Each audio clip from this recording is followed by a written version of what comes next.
What's up, fight fans? Hey, if you could hear and see me all right out there, let me know.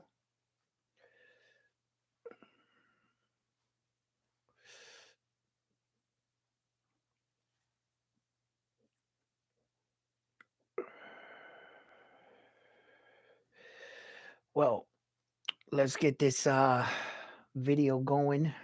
What's up, fight fans? And we're back at it with another edition here at Round One Sports TV. I'm just chilling at home in my smoker's jacket, which is smoking, and technically, I'm having a little bit of technical difficulty with my streaming and a little bit of my apps and stuff. So, just bear with me. Right after the holidays, I think I'm gonna solve this problem. I think Santa's gonna come with something to save me. So I decided to go on to make this video and let the fans know about the time frame of this fight. Just in case you do not know the time frame of this fight, I just wanted you to be aware of it because this is going to be an early one. Okay, so the main card is going to start at 5 a.m. Eastern time. Okay, the main card. Uh, the ring walk, Naoya Inoue and Taples should be making their ring walk right around I would say 7 o'clock, they're saying Eastern time.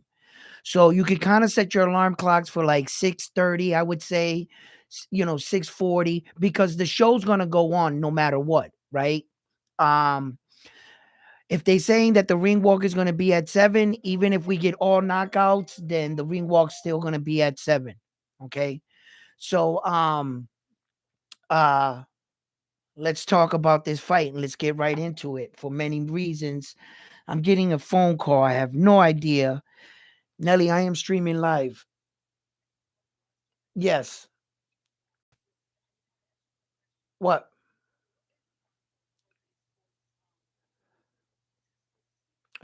Pay? Yeah. Yeah. 49ers. All right. Bye. Excuse me. Sorry about that. Anyway, where was I?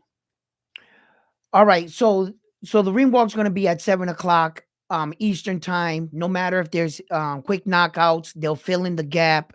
They don't push the fighters even if there's knockouts. So if it's estimated at 7 o'clock, they're gonna make their ring walk.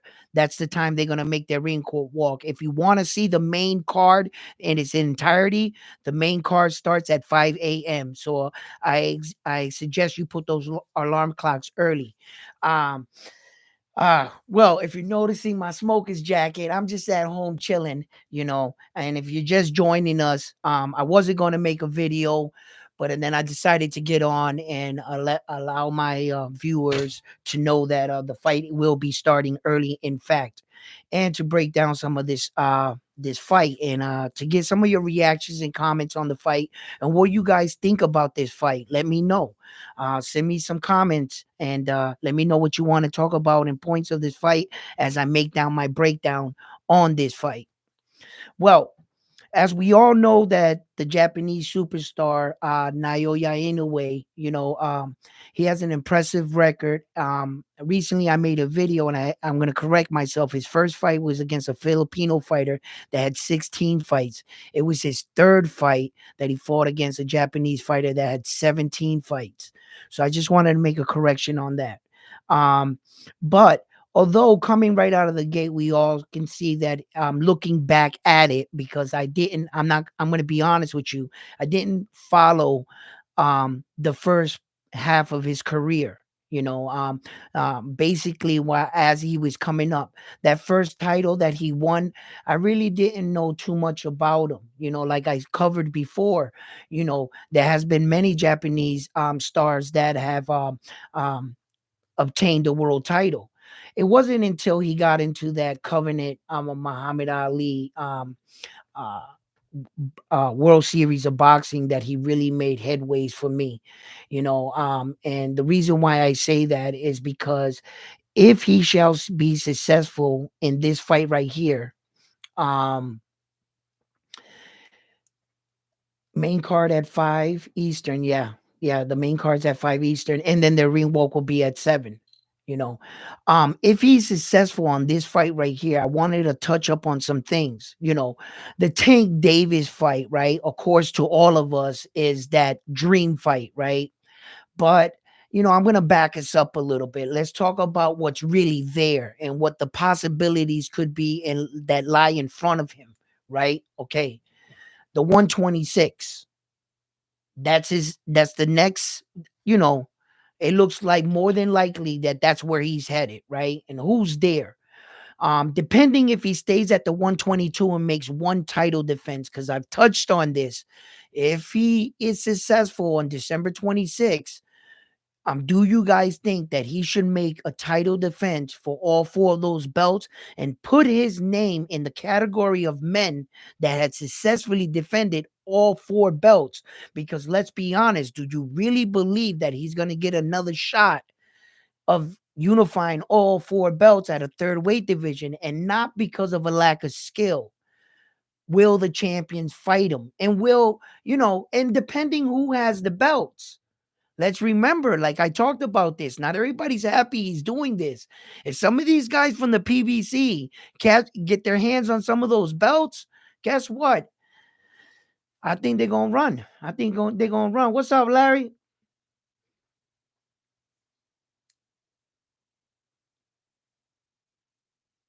Nito, people can say that Bud is a fighter of the year. He has only fought once. I I agree. I agree. They don't have a lot of busy schedule for these guys. And since Bud was sitting on the shelf, they're giving him a lot of credit for that number one spot when he wasn't really active. Prior to that, I dare you to go look up Bud's record right now on Boxing Record and judge his last fight from that fight. You know, um, you know, inactivity counts as if you're judging a fighter and a fighter fights three times a year versus a fighter that fought one time a year and then had a year layoff and the previous year maybe fought twice. And that's a hard argument. Right now you can look at what they're saying about Errol Spence Jr. They're saying that he's one of the longest reigning 147 pounders in history. And it wasn't because of inactivity. It was because of inactivity. He held those belts for a long time. And because he still was the champion, technically, he gets credited for all those years he didn't fight. And then that's where the debate later in the end of his career, that's when a lot of arguments with better kind of caliber of champions are going to come in, and they're going to question his career and what he did in the time frame. That's when that comes into play. At the end of your career, all those little gaps of inactivity, that's when the legends are going to be like, hold up, you did have the belt for x amount of time, but you didn't fight anybody from here to here, So, ah,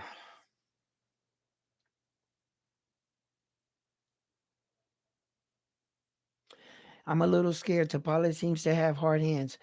Okay, yes, yes. And it's always said that, a hard punch is good. But what good is a hard punch if you can't land it? If it's no good? If he nullifies that hard punch, that hook, that overhand shot that he has over the jab, which, let's be honest, Shingo, Naoya Inoue's coach, has trained that young man very well. Are we in agreement?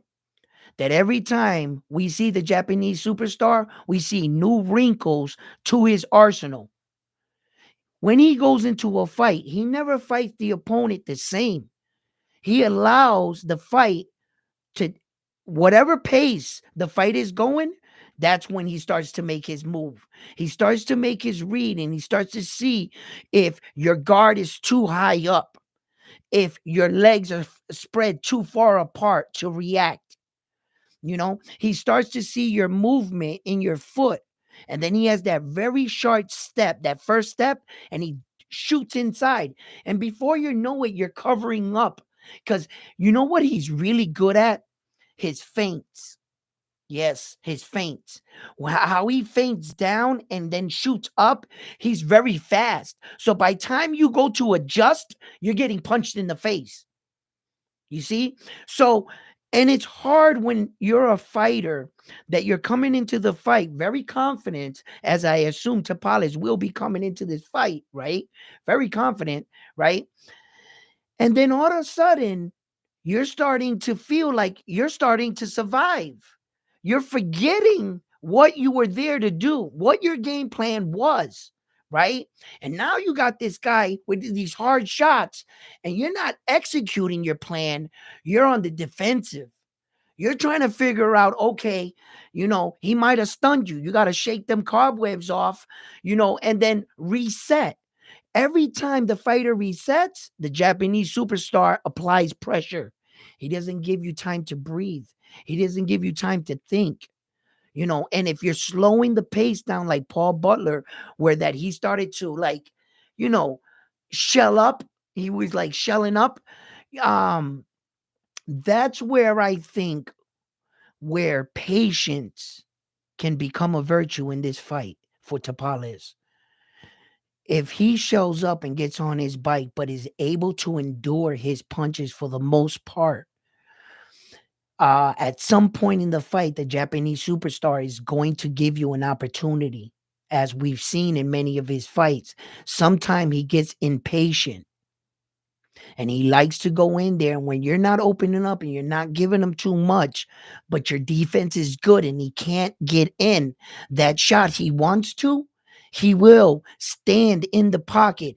If you go see Stephen, Paul Butler fight, the only time he hit the Japanese superstar is when the Japanese superstar stopped moving. He stood stationary. That was it. Before that, when he was on his toes and he was moving around, Paul Butler couldn't hit him. He couldn't hit him.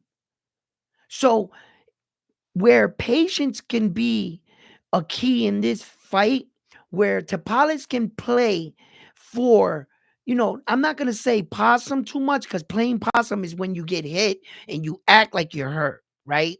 In this case, Tapales will have to endure the Japanese superstar's onslaught, right? And then when he sees that he's not giving too much, he gets a little, you know, and then the Japanese superstar comes in. That's his moment. That's where Tapales can plan for his attack. And he can surprise the Japanese superstar with his power. You see? Now, whether or not it's easier said than done, whether or not his defense will hold up. Tapales has been shown that he's been weak to the gut. So can he sustain that kind of attack? And will those punches weigh on him? And then when the opportunity comes where that he wants to open up, he won't be able to because he's going to be battered. It depends on how he takes it. Because if that can be a plan, right? But it's easier said than done. Because if you allow him to hit you and he gets you a couple times cleanly and you got to constantly block up, and you're blocking those punches, but you can still feel them over your glove. I just want you to know that. You could block a punch like this and your head still rattles. It's just he blocks the punch, you didn't feel anything. No, that's not how that works. So, you know, a continuation of that, it depends. I can see him trying to wait for his moment to polish. I don't think he's going to match speed with speed. I don't think that's a very good idea. So how do you see it? Right? Do you see him trying to counter the Japanese superstar's jab? Which, mind you, he has one of the best jabs in all of boxing, which is not just one style jab. No, no, no, no. He has every jab in the book. He has the straight jab, the side one, the up one. He can do it all. So whichever jab he chooses the angle to come out with, that'll be up to him. And then it'll be up to Tapales to counter that, you know.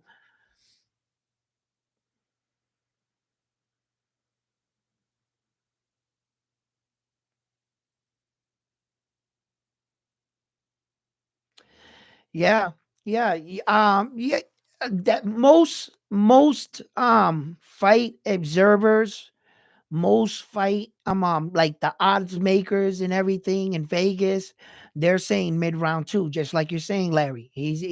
Everybody thinks that that's um Tapales is a good fighter, but we don't think that he's just on the Japanese superstars level. Now, I will remind you of this. I will remind all of you of this. Just like Terrence Crawford and the Japanese superstar, right? They are one and two, right? Okay. They don't look the same, but make no mistakes, they are both masters of their craft. Boxing does not have to look like the Japanese superstar style, not for it to be a powerful style. You can master your own style just like Terrence Crawford.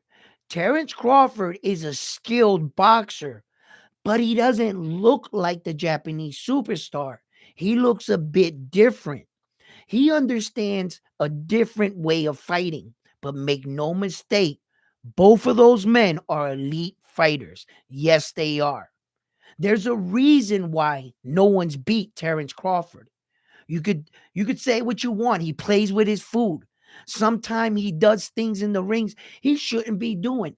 And I'm in agreement that I believe if he was so dominant, he should have just came out and wiped out his guys and stopped playing with these dudes like he did with Sean Porter. When they whispered in Terrence Crawford's ear in that fight, I'm gonna take you back to memory lane, and they said, "You're losing the fight." He said, "I'm losing what?" He said, "I'm what?" He boom, out, right? So if he was that dominant, he knew he could do that. You knew he was playing with his food. The Japanese superstar does not do that. He is not here to play games. A lot of boxers right now in boxing should take note of what this man is doing, and they should model their trajectory in their careers at least, um, and carry themselves as such a champion, where he is showing he's not ducking anybody. He's going only after the best. For God's sake, for each division that he has stepped through, he has only asked for the champion. How high can you go? What are you going to put him against? Two champions at the same time? Would that make you satisfied? Because he can't go no higher. Every weight jump has been a champion after champion. There has been legends in this game that has done exactly that. Each of them have taken a fight in between to get acclimated to the divisions. Every single time they moved up in weight. There has when I'm telling you that he is on some like record setting shit right now, then he's one of the most humblest people. You know, when you see him, he's not talking shit about his opponent. He is really living the samurai way, very humble. But make no mistake, he is a monster. And he understands that at the end of his career, what he wants to do is be talked about with the legends. He keeps saying that, he likes the belts and stuff, but that's not his main priority. His main priority is to go out there and give a good performance. He says he can't even sleep the night before the fight still. As a pro, a man so highly decorated and that's been in this situation going on 21 consecutive times, he has fought for a world title. He still says he can't sleep the night before the fight. Those worries and those doubts. Could he lose and everything? They said Mike Tyson used to cry in the locker room. And then he used to say, "You gonna beat me?" And he used to turn into a monster. And they'd be like, "You gonna beat me in front of everybody? Okay." And he would hype himself up. And it would just, before he came out that locker room, it was black socks, black trunks, and a white towel. Beast mode. Mike was fierce, and it goes to show you that the Japanese superstar never underestimates any opponent. He fears them and he gives them respect, just like every fighter. That tells me right there, when a fighter says he's still nervous and can't sleep the night before the fight, because he understands what's at stake. And then until he steps in the ring, that's in the moment everything just clicks, and he believes in his training. He remembers his training. He remembers who he is. And that's when the monster comes out. You see this boxer technician just take over. He just effortlessly just flows around his opponent with the jab, waiting for his counter, setting punches up, brutalizing the body, and really setting himself apart from his opponent. At some points, at some times, making his opponent even look amateurish. And these were all good fighters. So far, right now, technically, I believe anyway, he has fought already 2 Hall of Famers. Donito Donaire, he beat him twice, right? And the man that lost to Donito Donaire, that Naoya Inoue beat for his second title. So I knew I was going to mess his name up. Omaro. Oh my God, tongue twisted. So I believe he's not in the Hall of Fame yet, but I think he was on the ballot for last year's Hall of Fame. So I think it's just a matter of time that he gets in. And I believe that when the Japanese superstar takes over in this fight, we're going to see something very spectacular because, you know, although I break down the Japanese superstar style of fight, I always have to remind myself that he's even going to be better his next outing. The fact that he's going to unify all 4 belts in a calendar year, and within 1 year, the following year, unifying all 4, man, listen, this is truly remarkable shit right here. And I don't think that there's going to be another man that's coming behind him that can do this stuff, because unless you're starting a career where that your 4th fight was for a world title, and you start running in that way, you're not going to catch this guy, because that's exactly what he did. That's what a fighter's going to have to do, you know, and then depending on how many divisions successfully they can do. I've always said this, that if the Japanese superstar goes up, right, and he fights at 126, right, who do you got up there? You got Luis Alberto Lopez, right, the IBF. You got Ray Vargas, the WBC. You got Lee Woods, the WBA, and you got Rosie um, Ramirez. He's the WBO, right? Lee Woods is not taking that fight. He's already sparred against the Japanese superstar. They know each other. Lee Wood, the Japanese superstar, gave him credit on his power and everything like that. But I don't think he would fight him. And plus, Lee Woods I think he's already gone by now. He was successful in his last fight.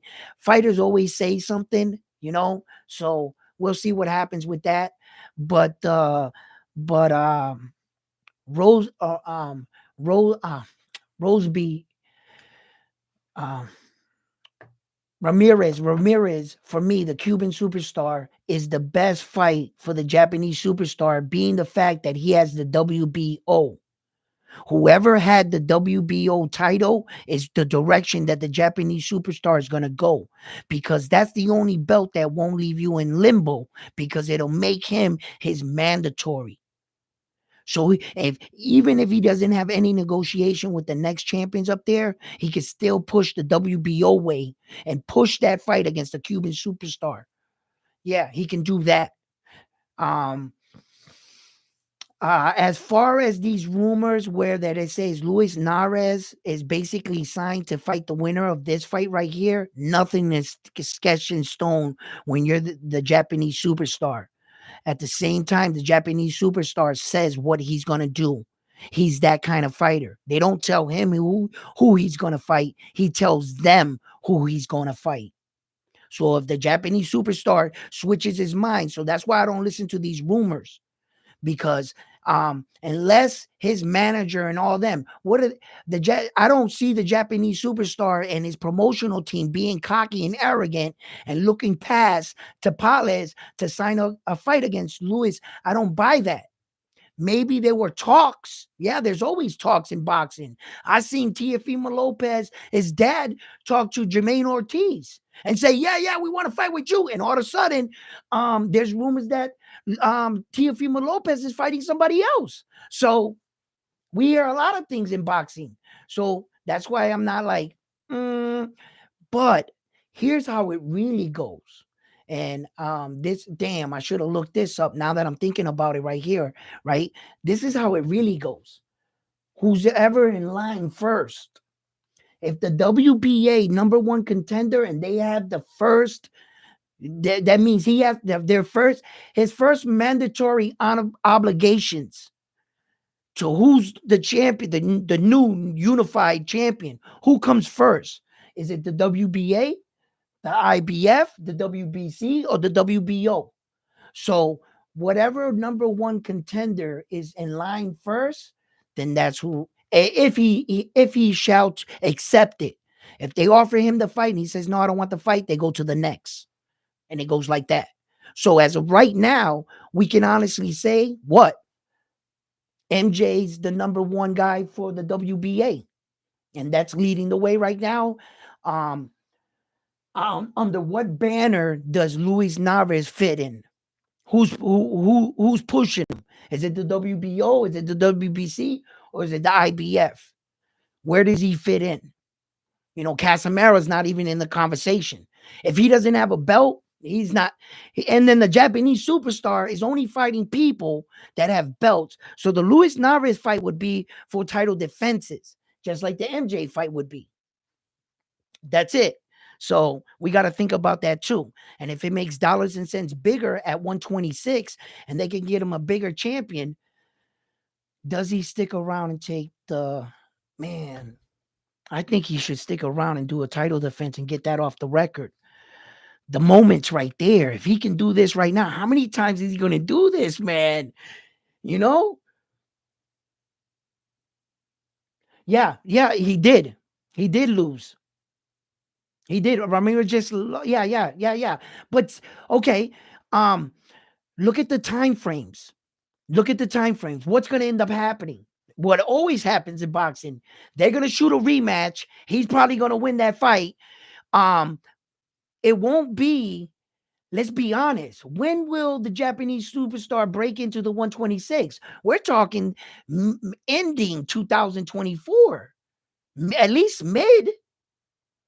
If he was to schedule a fight from just unifying again within 6 months, he might take a month off or something. I don't know. He put in a lot of work in a short period of time.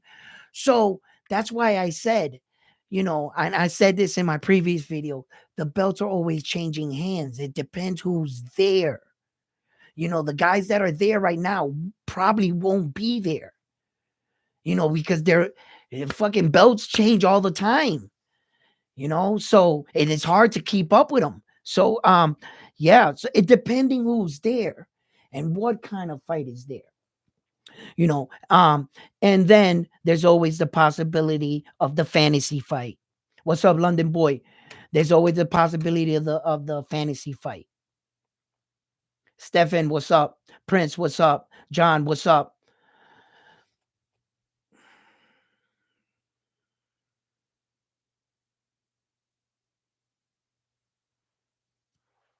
That's her brain. There's always the possibility of the super fight at 130. A fighter that'll come down and fight him at a catch weight or something like a Tank Davis. There's always the possibility of a super fight, and that entices that.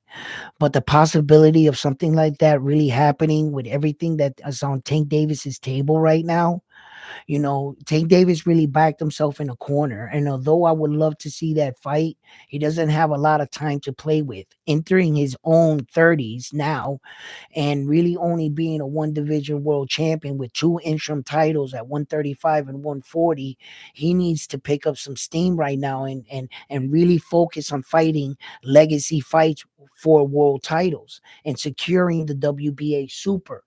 And I believe that's going to be on his plate. Going down for another big money fight, he shot his load. He fought too many of those, I believe, throughout his career, that now he needs to really start focusing on, because at the end of the day, when he retires, the legends are going to ask him, young man, where are your belts? You made a lot of money, but where are your belts? You know, and sometimes I used to think it was a jealous thing between Floyd Mayweather, and Floyd Mayweather had the kid delusional selling him, don't worry about belts, because he didn't want him to pass his record, but he would have made sure he made a lot of money. But don't break my records. You know what I mean? There's a saying in life. Your friends want to see you doing good, just not better than them. And sometimes it's like that. Your friends be like, yeah, man, they always want to see yo, yo, yo. But and then when you come by with something better than theirs, they kind of look at you sometimes. But your real friends don't. Your real friends will be happy for you, right? But then you always got them ones, they look at you sideways like you making bad decisions. You know what I'm saying? You know what I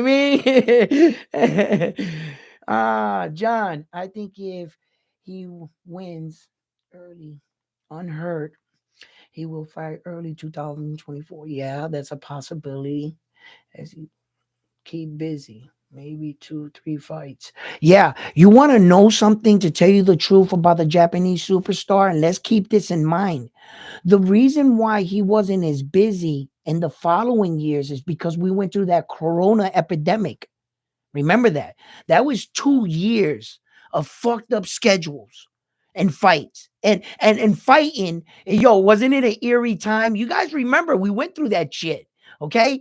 Ni- Naoya Inoue fought against Jason Maloney in Madison Square Garden, right? In an empty ring. It was eerie. You could hear every shot. You could hear everything in the ring.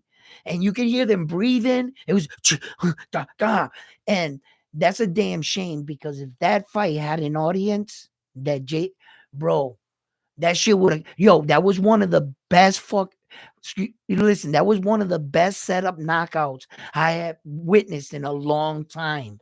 The way he baited him, and he hit him with that same shot a few times in the night, like he tested his jaw with it a few times. But the kid Maloney, he took it well. Boom, he was holding it until he couldn't no more.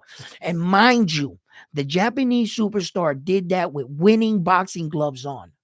Those are the boxing gloves with more padding.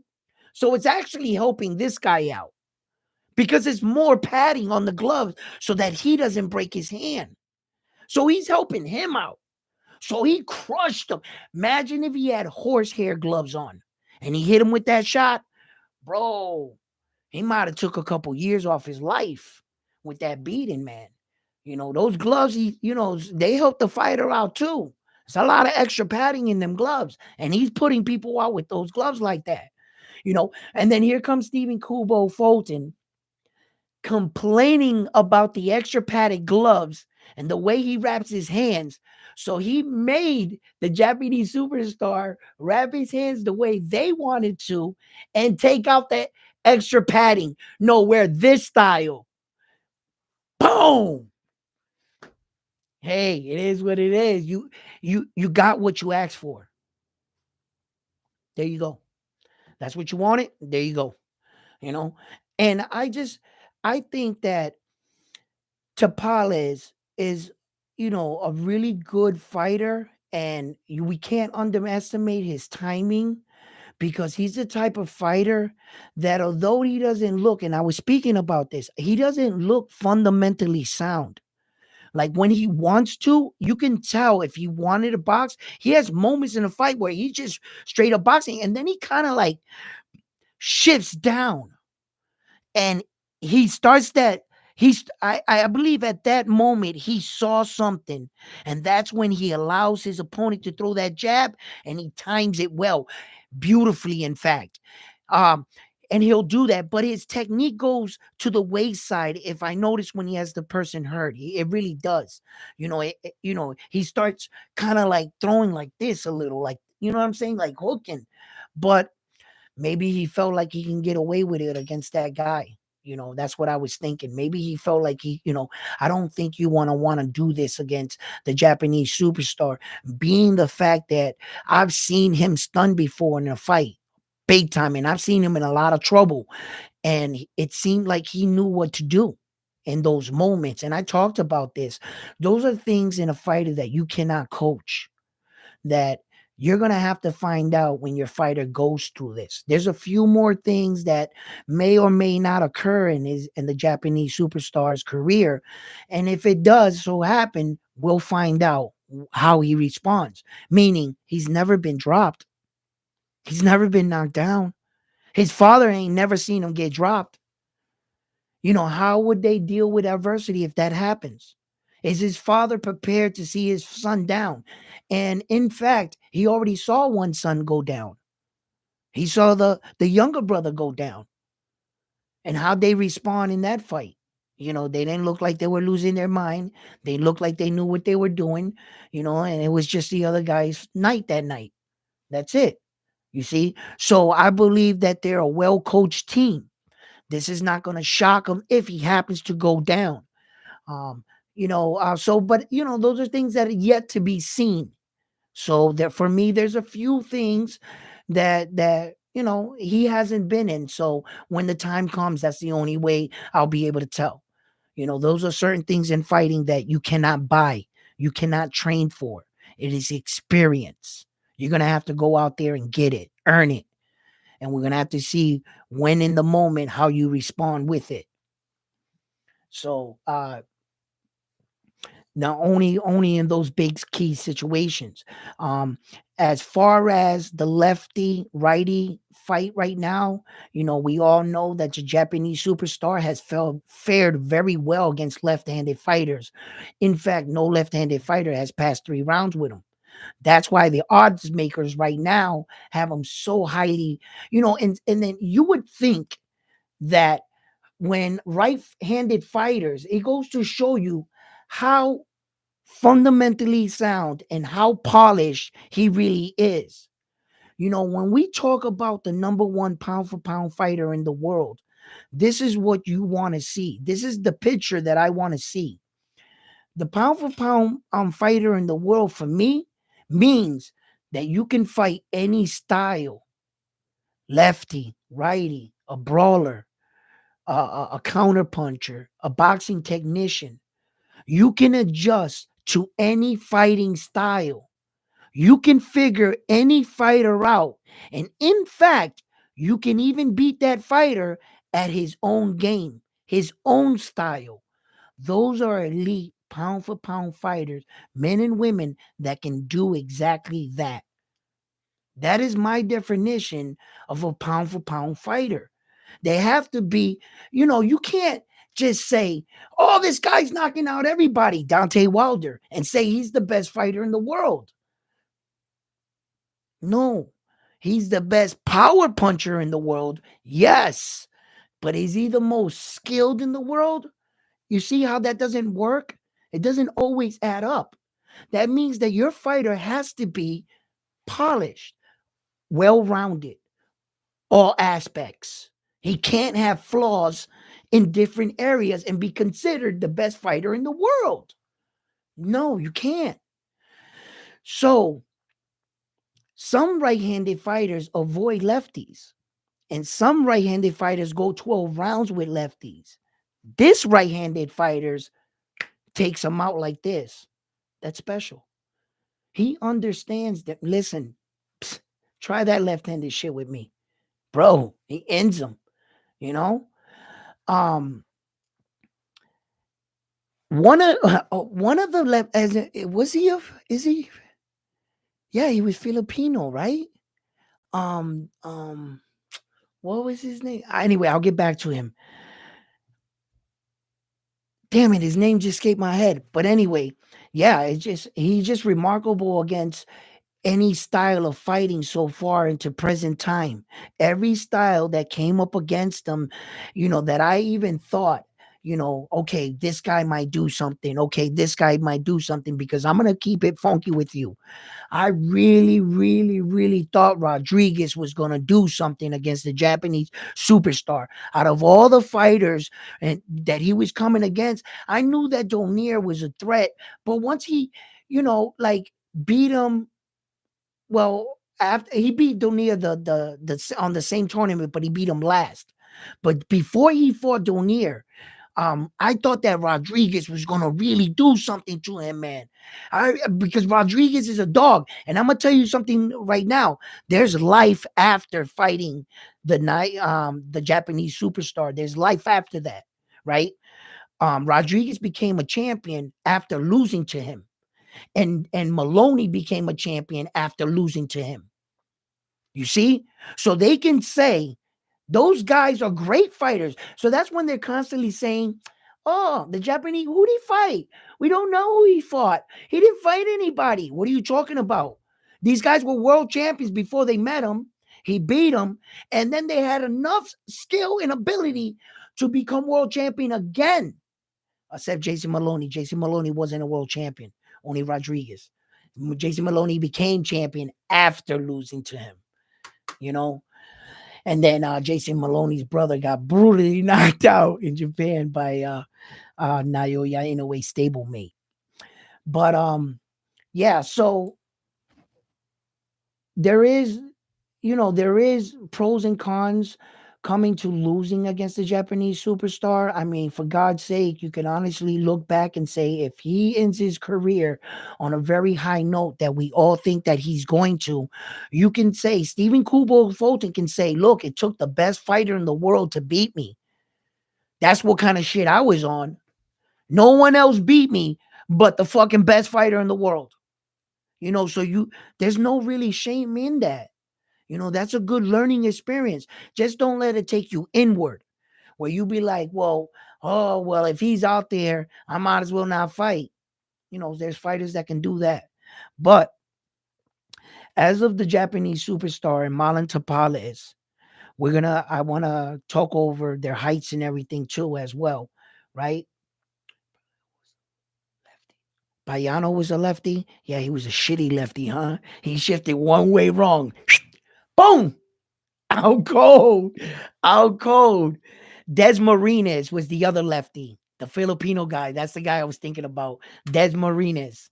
When he brutalized Des Marines' body, that was one of the most brutalized body attacks I have. And you want to know something? When you watch that fight, I think the Japanese superstar didn't throw one body shot for the first 3 rounds, if I'm not mistaken, in that fight, right? Or the first two, it was the first 2 rounds. He didn't even throw a body shot, right? Then, then he hit him with that one shot, that whip. That's all I remember really about that fight. Sometimes some of his fights cloud the other one. But the point I wanted to make was that beautiful whip shot. He just cuffed it out like this and just whipped it. Hung. And as soon as you hit him, you just saw his soul jump out of his body and run right out of the ring because he didn't want to be in that fight no more. Man, did he brutalize him. But that man's pride, his warrior spirit kept him on his feet. Look at Des Marines took a vicious body onslaught like that and kept getting up, right? Kept getting up. Ryan Garcia took one shot to the body and didn't get up. So it goes to show you the toughness of some men, not willing just to surrender and give up, even when times is tough. Because with that first body shot that Des Marines went down from, he could have gave up right there. And he didn't. And he said, you're gonna have to continuously put me down. And the Japanese superstar did. Yeah, Des Marines.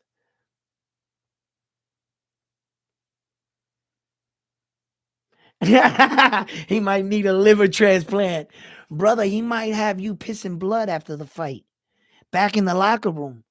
And who's to say some of these guys ain't pissing blood after those shots? There was a few of those guys that took, if they weren't going to sit there and open up with him, well, then he was going to soften you up downstairs. Is it me, or everything that the Japanese superstar throws seems like it hurts? From his jabs to his hook. He has a beautiful check hook, by the way. If you try to step in on him with a jab, and you try like that 1-2, like a 2 jab or 1, he has this check hook. It is beautiful. It's on some Sugar Ray Robinson shit, right? He just sits there, bang, like that, man. It's just perfect timing. And you want to know the one thing, after this and everything, if you want to go back and look at his highlights, right? Look at his subtle pause in between punches. He doesn't just throw his punch. He has this slight delay in his shots, and then he shoots it off like a rocket, right? He knows not to throw it early and to throw over his opponent's head. It's like he understands this timing. I don't think you can teach that.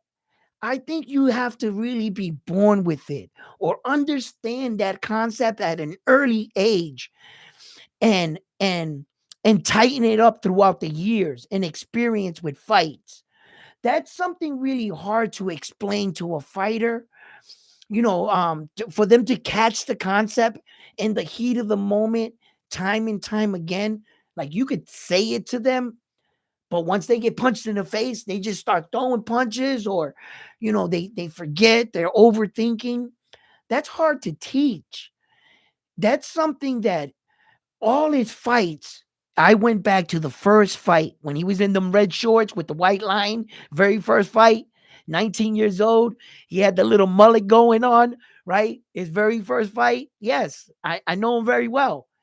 His timing, even then, was the same as it is now. He understood that then. He came in as a pro understanding that concept. That you got to be born with that shit. That's phenomenal. He doesn't miss. His accuracy is so on point. It is extremely on point for the amount of punches that he throws versus the amount of punches he lands statistically.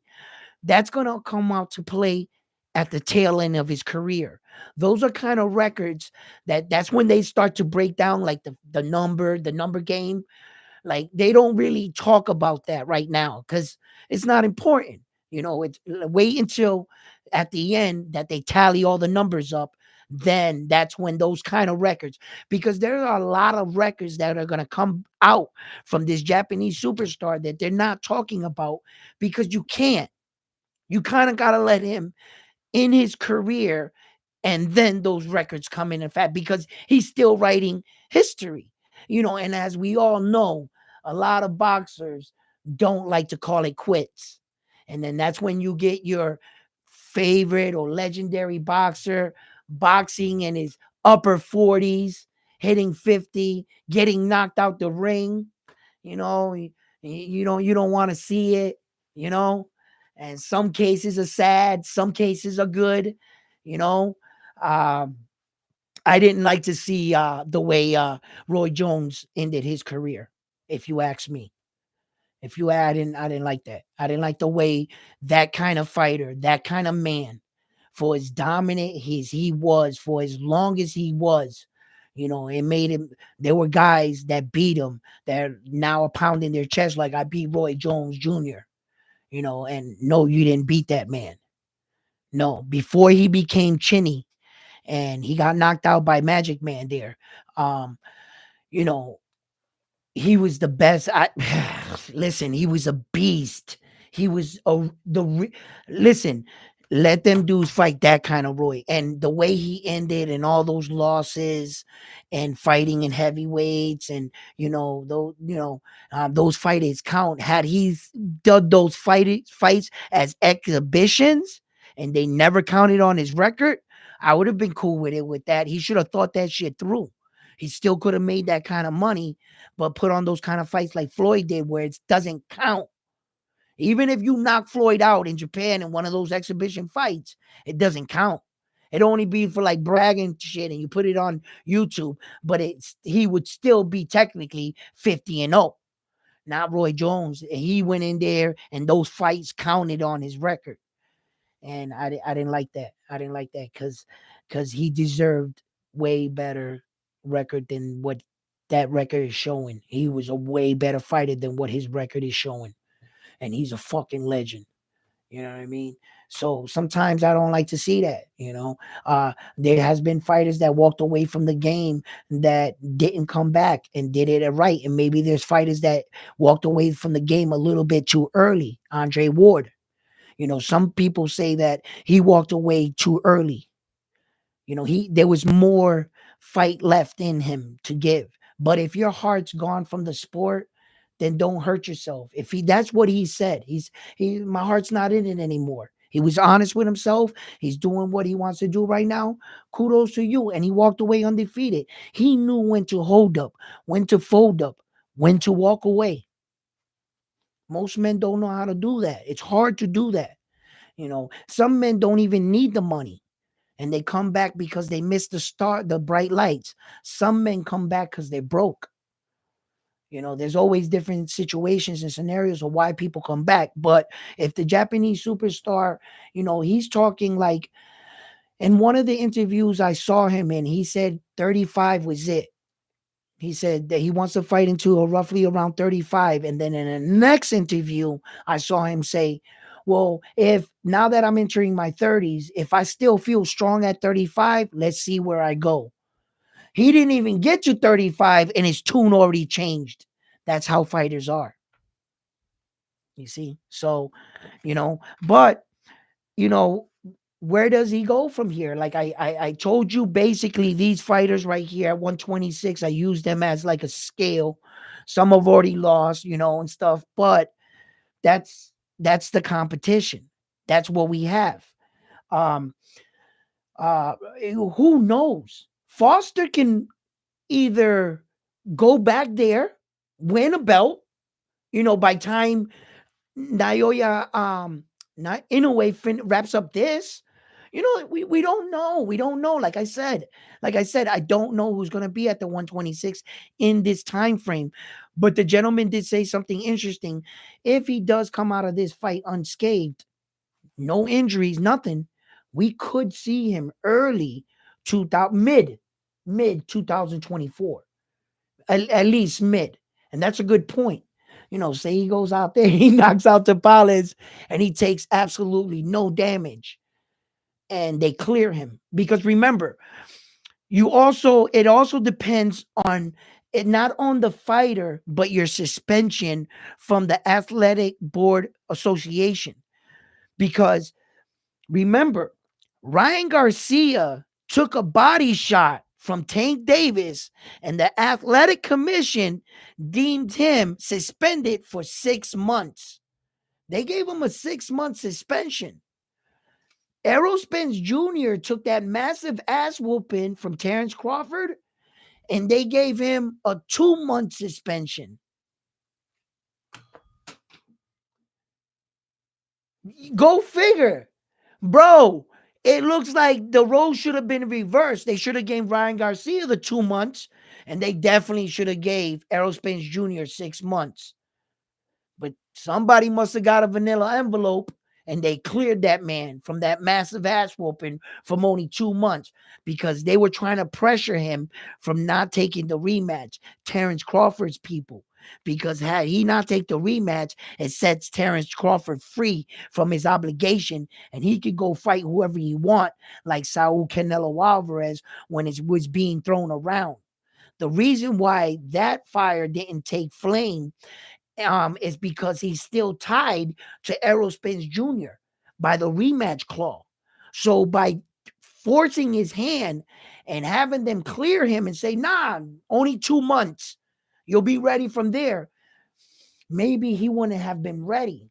But I think Errol Spence Jr. is allowing his pride and what he felt in the moment, and he feels that he's a better fighter, that his pride is going to get him fucked up again. And that's what I think. Okay. But there's suspensions after every fight. So let's just keep that in mind. Even though you don't sustain injury or something sometimes, they will give you fucking the 2 months. Some, it's on rare occasions the 30 days. And if, you know, low rank fighters, when you're not fighting and they don't have to like force you in to fuck with the ranking system and do their job, they'll clear you. If you're like a fighter that's 16 fights and you're fighting it 4 times a year, it's because they cleared you. There's not a lot of paperwork behind that. But when you're a mega superstar and they got to clear you for your next fight, we're talking venues, hotels, gambling sites. Everybody's got to be notified. This shit takes time. This is not one of those fights that you schedule in a fucking bar somewhere and you put a sign outside and you open the door and sell tickets. No, that's why they don't clear those kind of fighters. They're kind of like, okay, where can we fit him in between the suspension, how much time it'll take him to get into shape, then the amount of fight. They tally all that shit up and they'll know where about he should be fighting and what they got on their schedules and shit. So it depends on what kind of injury he sustains. you know I believe he got a 6 months with Donaire one. He got a 6 month suspension. At least that's what should have been handed out with that fractured orbital bone, was a 6 month suspension. That's the maximum. And that's what should have been handed out. I do not believe Ryan Garcia should have got the maximum for a body shot. He didn't even get a concussion. I don't know. I don't know who he pissed off, but that's what he got.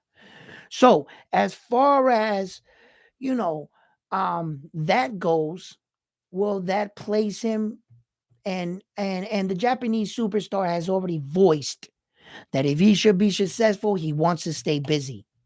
That's no surprise. That doesn't come no surprise to me. I believe he does want to stay busy, you know? All right, what up, baby? Yeah, man, he was severely hurt.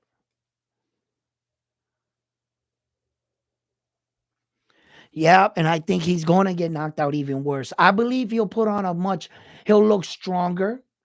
I think he'll be a little tighter on his defense, right? But at some point in the fight, he's going to have to score points. He's going to have to throw punches back.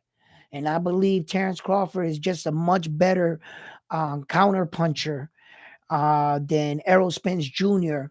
He hit him with shots he didn't even see. Errol Spence Jr. was going on the attack. He wasn't even anticipating Terrence Crawford throwing something back. When he hit him with that uppercut coming off the rope that he dropped him, Errol Spence Jr. didn't know what hit him. He didn't know where the punch came from. That's what I mean. And although I think Errol Spence Jr., he'll look stronger. He might be able to take a little bit more damage, but I believe the result's going to be the same. And I think he's stupid for taking this fight. He should just leave Terrence Crawford alone. Accept what happened. For God's sake, the next fight at 154 is for no belts. This is just for bragging rights. So you're willing to go in there and take possibly another beating or even a worser beating than the first time because of your pride? Versus, why don't you go to 154? One of the belts is already moving around with Tim Tszyu.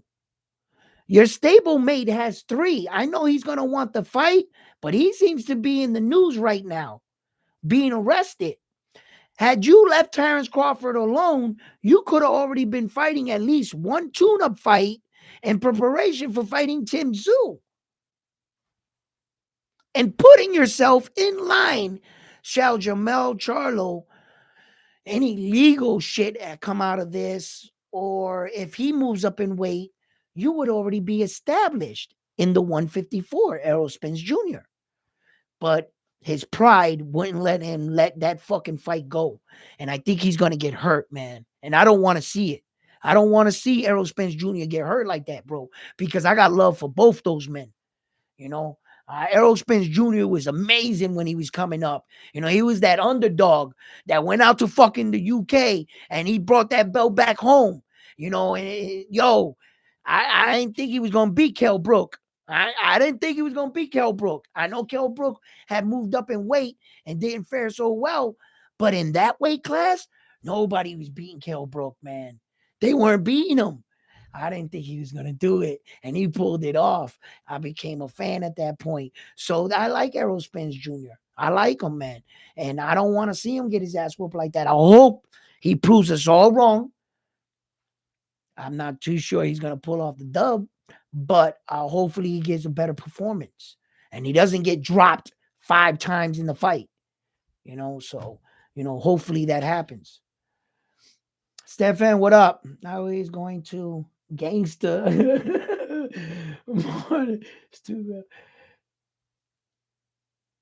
Oh man, listen. A lot of people are saying that, but I also want to keep this a champion's fight because that's what it is. It's one champion fighting versus another champion. And no matter what I feel about the other champion, I'm going to give the other champion props.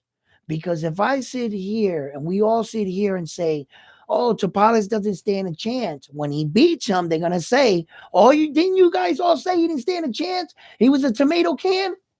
They're not going to give the Japanese superstar his credit. No. But if we say, no, Tapales, yo, he could be the one to stop the Japanese superstar. Yeah. Oh, he's got a chance. You know what I'm saying? No. For real talk.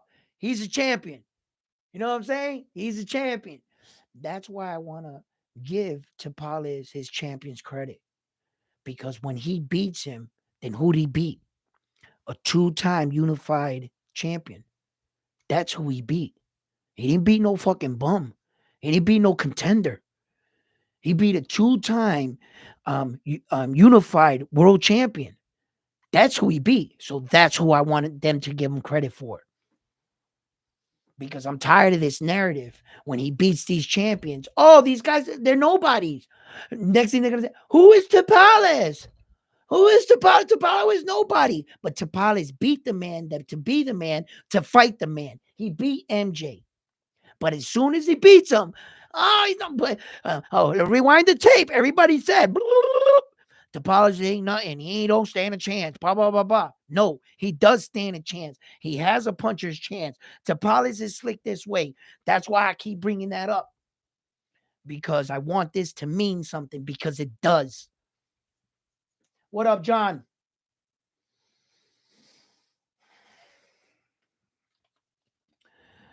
Spence could muscle him. There have been a lot of men that try to muscle Terence Crawford. There were a couple Russian fighters that tried to. There were a lot of Sean Porter tried to. There were a lot of men that have done that. They did not fare too well with that technique. What makes Terence Crawford so special is his timing and his separation of distance. He knows how to shift his feedback just subtle enough to get the torque on his punch he needs. His punch is not going to be stuffed or muzzled. It's not going to be like, that's one thing that Terence Crawford really understands. The ending of his punch and the shortness of his punch. He's really, really exceptional when it comes to that. So a guy that's trying to muscle him, that's exactly what Errol Spence Jr. tried to do to him in the first round, but it was just a depleted version of him. He was cutting too much weight. He didn't look strong enough. So he didn't have the muscle behind it to do it to Terence Crawford. But we could already see, if he tries to come in with that muscle game plan, that's what's coming your way. And whether you're trying to bully in or not, Terence Crawford has already fought against that style on numerous times, and he's fared quite well against it. He's been hit. I seen him get rocked, staggered in a fight. Terence Crawford, yes, and he's susceptible to some punches, but for some reason, the fight magnitude, what the night meant to him, the opponent, his dancing partner, it just brought up the best version I pretty much ever seen. Are we in agreements or not? Was that not the best version of Terrence Crawford that fought Errol Spence Jr. we seen in quite some time? It seemed like when he had the best dancing partner, it brought the best out in him. And he was just focused. He wasn't getting touched with nothing. He wasn't playing no games on that night. He was tired of all the shit talking and he was going to show the world what was up, you know? Yeah, I'm hoping for a better show, John.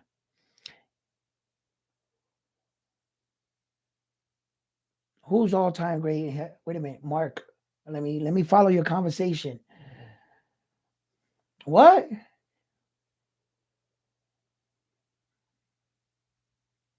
Oh, yeah, yeah, yeah. Oh, no, no, I agree. I agree. Well, and then it's not even all said and done yet. And it's not even all said and done for the Japanese superstar. And we're already talking or trying to put him in categories with some of the legends and where he places. And that's what I mean, that some of these records will be tallied up when he calls it quits. And that's when a lot of these things are going to come up. And like I said, he's going to take a lot of legends down. He's going to surpass a lot of them, which in fact he already has. But there are some things that can erase some of his legacy. Say he doesn't retire very well, and the Japanese superstar is fighting when he's 55 or something, 50, and he's getting knocked out and he's a drunk or something, and he's taking professional fights and he gets like 12 losses, right? That'll fuck up your record as a legend. Yes, it will, because it counts. And that's why a lot of these things. I mean, people are like, "Man, just stop." Okay, when their fighter get to a certain point, and then their fighter don't stop, and that's why a lot of legends. You could speak of a lot of legends all the way up until a certain point, and then you notice that the film stops, the conversation stops, and you notice, wait a minute, he still got some more fights. They don't want to talk about those fights, and that hurts the legend. It really does. And that's why, you want to put him in these categories because he looks so dominant now at in the prime of his career, where most legends were the most dominant, right? In their prime, of course, right? But there's a tail into a career, and let's see how he ends. That's the problem with speaking too soon and then saying, no, no, no, fuck that. He's better than him and him. And then he goes and does some shit like that. That's what happens. And I know this. I I know this, that's why you're tuning in, baby. You know what I'm saying? Because I keep everything fresh, and I keep all different types of scenarios so that you can see and be like, okay, I see, okay, because as soon we're gonna put them there. We're gonna put them there. We are. What's up, Mark?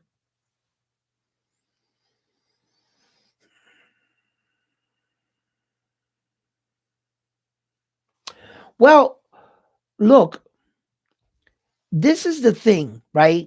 The Japanese superstar is only going to fight champions, and he's only going to fight who has the belts. If Marlon Tapales had the belts, guess who he would be fighting? He would be fighting Marlon Tapales. It just depends. I mean, Marlon Tapales had the belts. He does have the belts. If MJ had the belts and he beat Marlon Tapales, he would be fighting MJ. Okay. So it all depends on who had the belts because truth be told, that's all he's fighting. He's only fighting champions. He could act as humble as he wants. Naoya Inoue in an interview say, "Oh, belts don't matter," like Tom Brady. Rings it's up to the individual who's the best quarterback while holding his seventh fucking championship. It's up to the individual. You know, always humble. Never cocky. So he could say that, but what's he doing? You can say whatever you want. What you're doing though, brother, you ain't fighting nobody unless they had a belt. So All his next fights, you better believe, are gonna be for a world title in one way or another. It just depends where he goes from here. He has some big decisions to make, believe it or not. And I want to see what he's gonna do. If he's successful, don't vacate. That means that in 2024, he will not be fighting at 126. If he makes a title defense, he will be fighting at 122 in 2024. At the tail end of 2024, he could be fighting, if he's successful there, and then just entering the 126. So he could be entering at the tail end. One fight to secure all four belts, to get that out of the way, move into the 126 at the tail end of 124. If God's willing, he'll get 3 fights in 1 year. So if he doesn't take really no damage or anything, or even if he took damage, the minimum amount of fights in a year for a boxer is typically 3. So I think he'll meet his obligation. No corona, no breaking through. I think he'll get the 3 fights in. It just depends what division he'll be fighting in. So, but 2024, he's going to have 3 fights in. He'll fight 3 times. Yeah. He's an active champion. He really is. He's not that type of champion that likes to sit on the shelf. And the only time I noticed when he had breaks was because of the corona, that corona shit. Had not that corona come, I looked up the facts. He would have secured those 4 belts way sooner, too, because he's securing these one in a 6-month span. He beat Stephen Kubo Fulton in July. He's fighting Taples in December. That's 6 months. Within 1 year of securing the 118, he vacated that one and is going to secure his second division. Yo, he's fucking crazy, bro. He's crazy, man. That's some crazy shit right there. It truly is. Oh my God. That is some historical shit. I think Navarez is next in line before MJ. Like I said about that, it all depends what sanctioning body they're under. Because Luis Navarez, he could be the number 1 for the IBF, right? But he's not the number 1 for the WBA or the WBC or the WBO. MJ is obviously the number 1 of the WBA. He could be the number 1 for the WBC, and he could be the number 1 for the IBF. You see how that kind of works?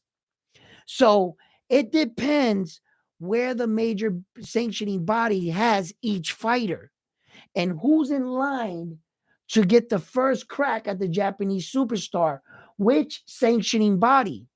That's how all the sanctioning bodies keep it fair so that they don't step on each other's toes, right? The agreement is that there's a line, okay? And depending on what belt he got first, and if he's met his obligation, his mandatory, let's say he fulfilled his mandatory, he fought that guy, you only have to fight 1 mandatory a year, right? For that belt. That's where the problems come in for the other belts, because you also have mandatories for them. It's good to be the undisputed champion of the world, but it's a pain in the fucking ass. And they will strip you when not meeting certain rules. Meaning, Jamel Charlo had all 4 belts, right? He was scheduled to fight his mandatory, Tim Tszyu. Tim Tszyu, Jamel Charlo came to him and said, hey, I'll give you some money if you step aside and let me unify all the belts. So Tim Tszyu took the money, stepped aside. The fight was a draw. So Tim Tszyu was like, oh, it was a draw. I'm here. He said, hold up, man. I want to unify. Here's some more money, right? He went and fought him. So he goes, okay, you unified. Now you got to fight me. I'm the mandatory. Jamel Charlo broke his hand. He had to take an x-ray and prove it. They deemed it so, the WBO, right? So they told Tim Tszyu, yo, chill out. He broke his hand. What do you want him to do? No, we're not stripping him.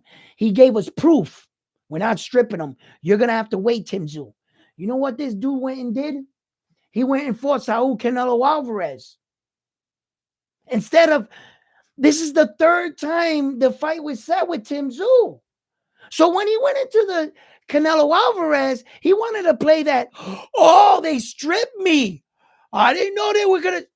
Bro, you knew this man was your mandatory. You were supposed to fight him next. You disobeyed the WBO and said, fuck fighting him. I'm going to go for the money fight for Canelo. So he sacrificed the WBO is basically what he did. Then he tried to play stupid about it. Like, oh, that's messed up. They took my belt. You know, that's exact. When they said, if you take that fight, we stripping you. He still took the fight. You know, so, you know, you gotta take your mandatory. So depending who's in line, that's who the Japanese superstar has to fight.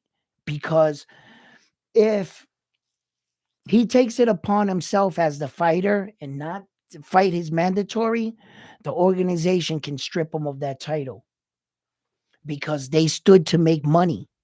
They were in line to make money. You were going to represent their belt. You're fighting their guy. They're in the front. You see? And then all of a sudden you went around them and fought someone else, they're going to take their belt. That's what's going to happen. So if Luis, that's a good question. Who's in line first? Who has first dibs? Does it go the WBA, the WBC, the IBF, then the WBO, number one contenders? You know what I'm saying? They're mandatory. Who's in line first? And then I'll tell you who he's gonna fight. You know, whether it be MJ or Naris, you know. And let's just all keep this in mind. He doesn't have to fight neither of these guys. Okay? He could just vacate and go right to the 126. And there goes Nares and there goes MJ. And they can fight each other. See how much money they generate together. Okay? So he doesn't even have to fight any of them guys. If he says to himself, you know what? I'm confident in my ability. I'll do it a third time. That's totally up to him. But to tell you the truth, he don't got to fight none of them dudes. He win all 4 of these belts, vacate, I'm gone. Here, you guys fight for the belts. Fight for my scraps. So, you know, they could argue all they want. If he leaves, there's no superstar. So, you know, yeah, there's a lot of things you could do. He could do too, you know. Interesting enough, right? The one thing that I did see in this fight too is the height factor, and I want to keep that in the forefront. Naoya Inoue is 5'5" and Marlon Tapales is 5'4". What do you guys think about that? Okay, indeed, I also looked this up. All 3 of his lefties were way taller than him. So whether he knew how to get that torque from an upwards position rather than throwing it like straight up or down at times, if Tapales is bending down, it even makes him shorter, right? So I was like, okay, you know, Payano, look how tall Payano was. The Frenchman, look how tall he was. Look how tall the other Filipino guy was. You know, so they were all tall, right? Ironically, I believe he's the shortest guy. There was another guy. I think his second fight, he had like black trunks. He looked like another Filipino fighter, kind of like a Thai fighter or something. He was some Thai national champion or some shit. And he had black shorts. I remember. He looked really short. And the Japanese superstar, as soon as he came in with that pressure hook, he hit him with that check hook. Boop, and knocked him out quick. You know, but Marlon Tapales understands who the Japanese superstar is. He ain't gonna go doing no dumb shit like that. He understands who that Japanese dude is. So he will not do anything dumb like that. Okay, so Tapales is a very smart fighter. So you know, I don't expect him to fight like that, but he's shorter.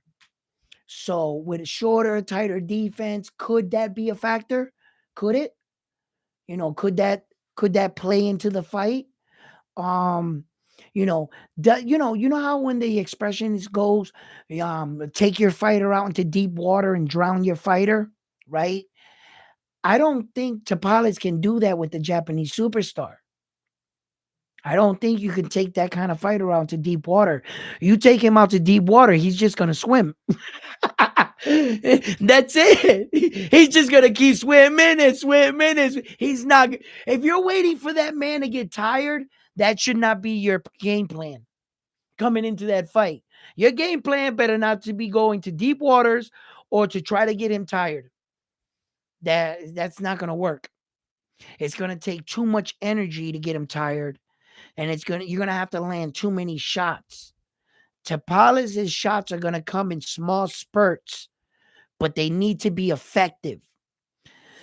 If he can surprise the Japanese superstar with his power, and like I talked about this, in the moments where the Japanese Tapales has lulled him into the sense that he's not really going to fight him, and then the Japanese superstar starts to close the distance and give him an opportunity to throw the punches in those moments right there. If Tapales can surprise him, give him something coming in, and really like hurt him, hurt him, make the Japanese guy second guess for once, because his confident level, it seems like in every fight, is always high.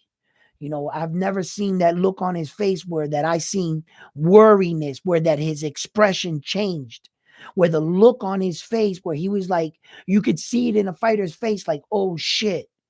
You know what I'm saying? I gave him everything I got and he's still here. I've never seen that look on Naoya Inoue's face. So I've never seen that. So so there's a lot of things. So uh I think that he Tapales has a puncher's chance. I don't know what his game plan. Interesting enough. That's why we can't wait for December 26th at 7 a.m. in the morning. Remember, 7 a.m. They will be making their ring walk. I won't even play games. I'm gonna be up anyway. I'm gonna be up about 6 or whatever. Probably just get up at 5 just to make sure the main card. And um no, I don't want to be up for 2 hours, but I'll probably be up anyway. I'm gonna have to check on it. I have to, I can't miss this fight. I don't want to be that guy that gets up and be like, yo, what time is it? 12 o'clock. No, and you go on YouTube and every YouTube channel already got like thumbnails. So you're trying to like avoid from seeing it, but all the thumbnails are they got like the dude going like and you're like, I don't want to be that guy. After 126, Naoya should fight Lomachenko at 130 catch weight. Um,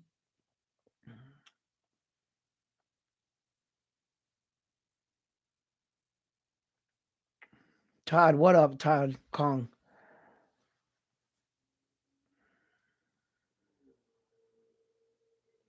Well, guys want to know something? Mark, you said that the 130 will be challenging for him. Okay. Then Mark, answer me this question. Tank Davis fights at started his career at 130. He moved up to 135. He even went as far as 140 and he fought Mario Barrios. Am I correct? Okay. Tank Davis is 5'5". Naoya Inoue is 5'5". The thing is that Tank Davis has more muscle mass. He cuts a lot more weight, where that the Japanese superstar is not putting on a lot more weight. He's not cutting. A lot of people are saying that he might be maxed out, but who's to know? Maybe he's been this disciplined in the gym. Had he let to eat a few meals and allow himself to bulk up, as you can see, his little brother looks big. Naoya Inoue's little brother started at 126. He went down at 122 because he lost. But he started at the upper. He was big.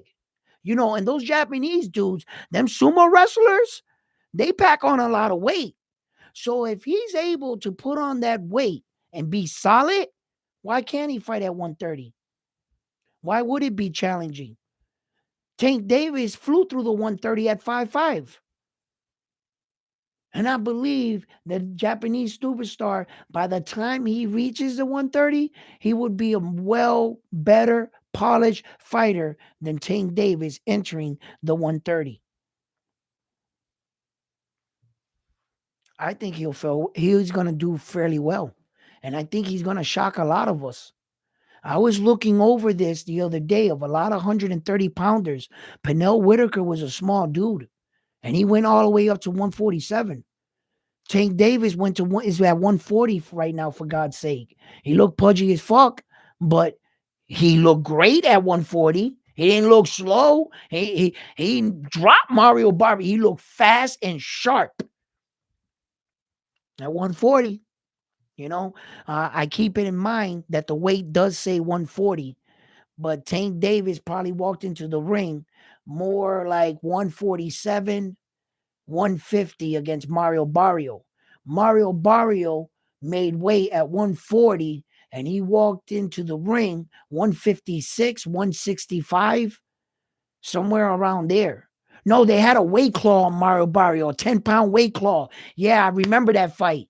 They didn't let Mario Barrio. That's right. That's right. I remember they had Mario Barrio had like a 10-pound. So the maximum Mario Barrio could have get was 150. Was 150. And then Tank Davis the maximum was 150. Yeah, that's right. Yup, he did. He had a weight claw in that fight with Mario Barrio. So there it is. There it is. That was the heaviest they can be, right? And that's at 140. That's not at 130. Okay. So I think the Japanese superstar might be able to fare well at 130 at 5'5". I don't see why. There's been many, many, many superstars that have entered the 130 at 5'5" and have been phenomenal champions. We're just talking about him being able to put on the weight and a little extra so that when he cuts weight, he can gain weight and then fight at that weight. It's difficult to trick your body to do that. When you're so accustomed to fighting at one weight, your body knows how to cut, and it's an art. Cutting weight is truly an art. There are some men that can cut 16, 18 pounds. Remarkable. That'll fuck up your kidneys, your liver. You don't know what you're doing. You're not cutting weight right. It is truly a work of art. There are some people that can just fast overnight, hit them saunas, and the pounds just fly off of them. And then they rehydrate, eat properly, and the pounds just pack right onto them.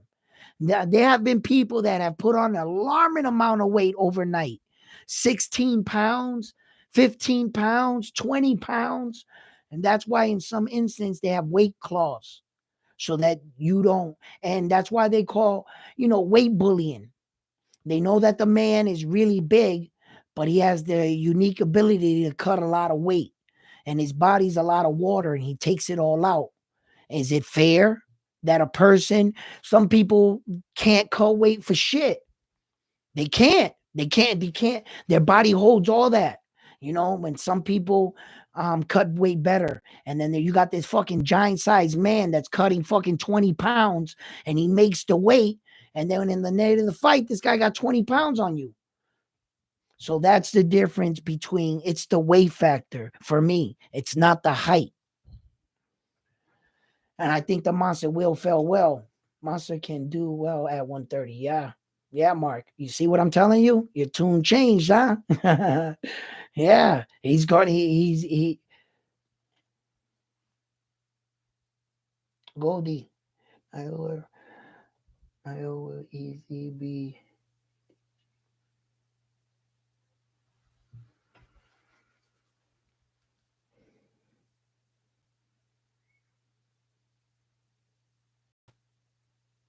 Yeah. You see, he can say a lot of things. He could say, I'll only fight one time at 130. I'll retire at 35.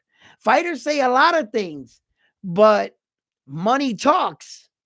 And sometimes fighters don't want to hang it up.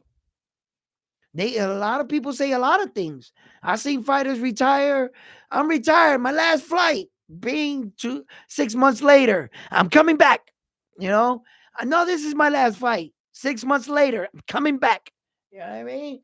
How many how many times did Floyd Mayweather retire and come back? Three? Was it three? Four? Well, how many times did he retire? Come on, man.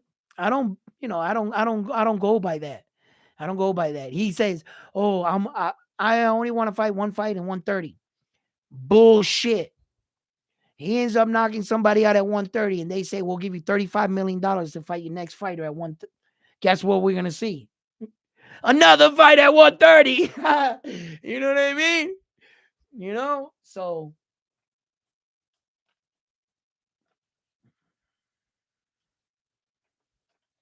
yeah.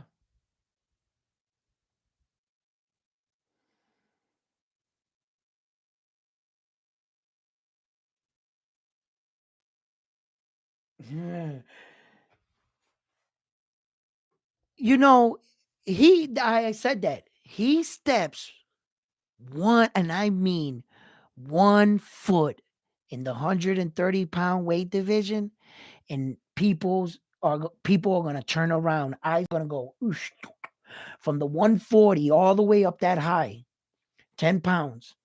They're gonna turn around and they're gonna see and if they can make a catch weight fight with this Japanese superstar, because that will be a big money fight, dollars and cents. When you got an American superstar and you got the Japanese superstar, like even Devin Haney. I'm not sure if Devin Haney can make, such a cut, and go down. But when if you got like the Tank Davis, I don't think Naoya Inoue would be interested in fighting Shakur Stevens. In my opinion, I don't think he would want to fight him just because Shakur's going to get on his bike and he knows that that's what's going to happen. So, but Lomachenko, Lomachenko, man. Now that right there would be a great catchweight fight. If the Naoya Inoue steps into the 130, Loma, that would be a great fight. Those are two little high explosive dudes, man. Fucking Loma, man. Loma's up there, but now he has 32. He's 30. He's 30. He's in his 30s. So that would be a great fight. Yo, I think the Loma fight might be. Wait a minute. Would the Loma fight be better than Tank Davis? Honestly, not a 130 Tank Davis though. 130 lean, fit Tank Davis, fast at. I don't know. Loma's getting up there in age. I think Loma must. He didn't lose a step because he looked great against Devin Haney.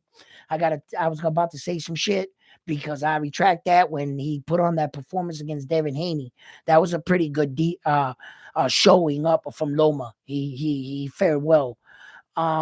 If it wasn't for the fact that Devin Haney was such a weight bully, at that weight, because I think Devin Haney should have left the 135 a long time ago and let them little dudes fight for them belts, man. Devin Haney can even go up to 147 right now. That as big as he is, he's the type of fighter that can cut weight really well and can bully the little guys at smaller weight because he's young. Coming into that fight, he was 24 years old. What is he, 25 now?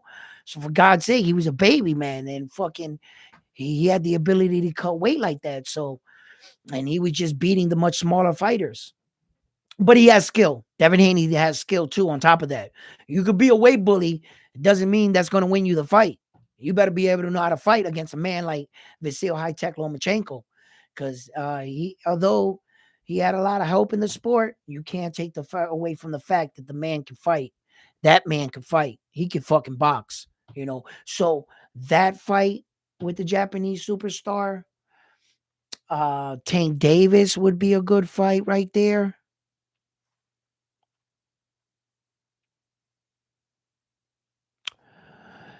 There's a kid right now, Madison. There's a kid, Ajay Madison. He looks pretty good. He's real young. He still needs a few years to go, but he looks really good. And in the future, when Naoya Inoue is like 34, 35, entering that time, I believe that kid Madison will start catching him. And then those kind of kids will be the next ones that will want to take those champion spots, like Jerron Bruce Ennis is doing to Terrence Crawford. You see, the newer guys are coming up. Guys like that, Camille Moten, Keyshawn Davis, Xander Zion, those kind of guys that are coming up. Some of those guys I mentioned are real big. They're bigger, but those are the kind of talents that's coming. And if the Japanese superstar enters the 130, those guys right there could be enticed to putting on some big fights in the near future for us.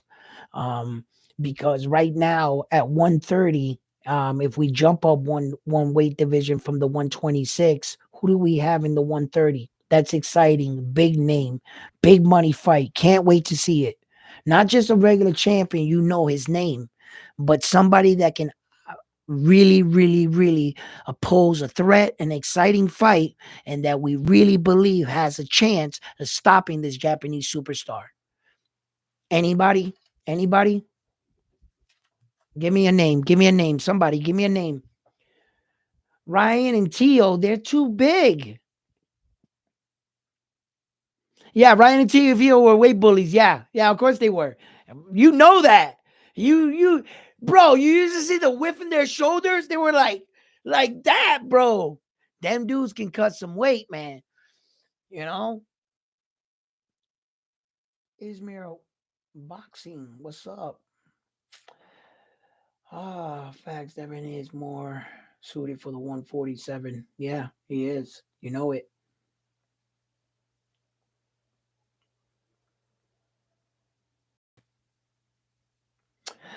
Yeah.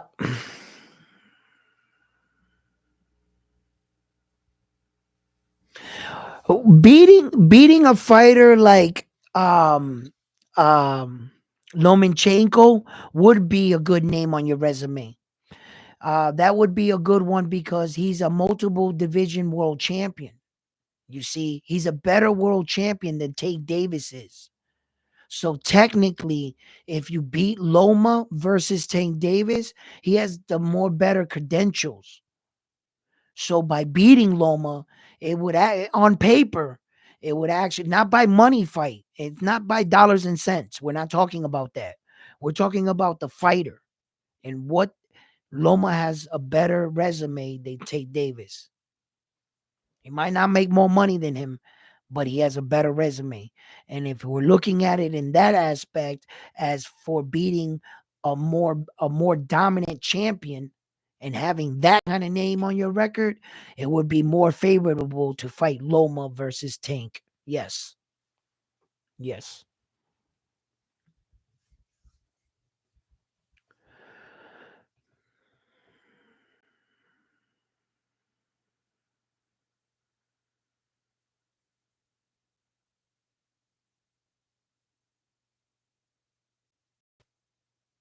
Yeah, no, there are hundreds of weight bullies in boxing.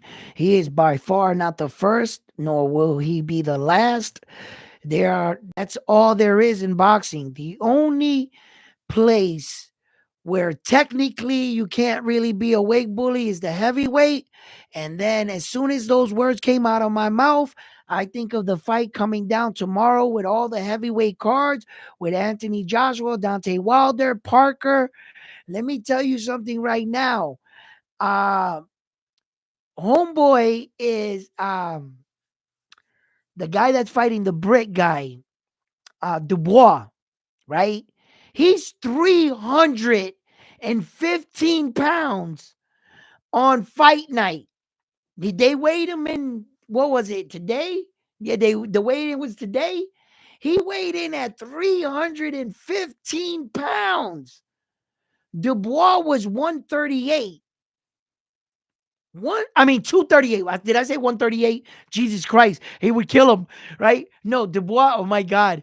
Dubois was 238 pounds. and he was 315 pounds. They're going to fight tomorrow night. Talk about weight bully. Talk about weight bully. Are you out of your mind? Bro, if Dubois came into the fight, let's say, like, you want your typical heavyweight, real in shape, heavyweight, 135, 125. Jesus Christ, this guy is 315. But that can't be good. That can't be good. All that weight, you just gotta just stuff his punches, take him out to deep water, hit him in the body a couple times, and drown his fucking fat ass. That's just. I'm not sure if he's even in shape at that weight. How the hell are you? I mean, the Gypsy King, Tyson Fury, never came in at that weight, did he? He never fought at 300 plus pounds, has he? Anybody know that?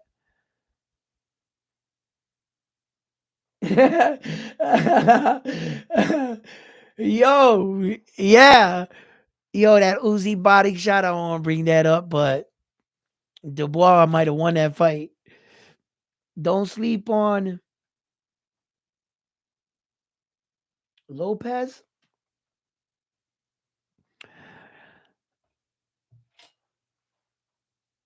Lopez, Virgil Lopez, look, man, I have mixed feelings about him because let's be honest, right?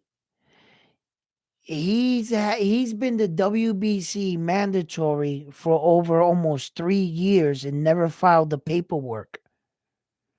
And I always questioned that. Why didn't he just put in the paperwork to become the mandatory to get this title fight? Why did he wait so long? And in some interviews, he answered that, because reporters asked him that and shit. And at the time, he needed more experience, and I could understand that. Then other times, he came out and said, no, I want the fight. I want the fight. But he didn't seem to take the champion.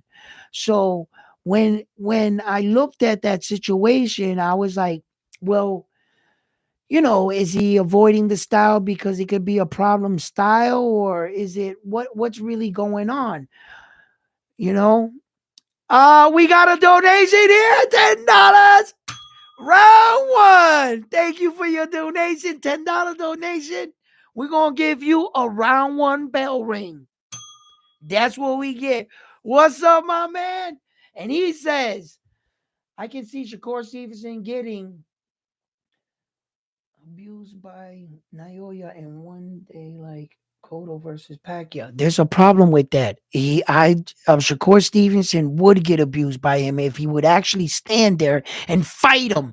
But he's gonna run around the entire ring, there's not gonna be a fight.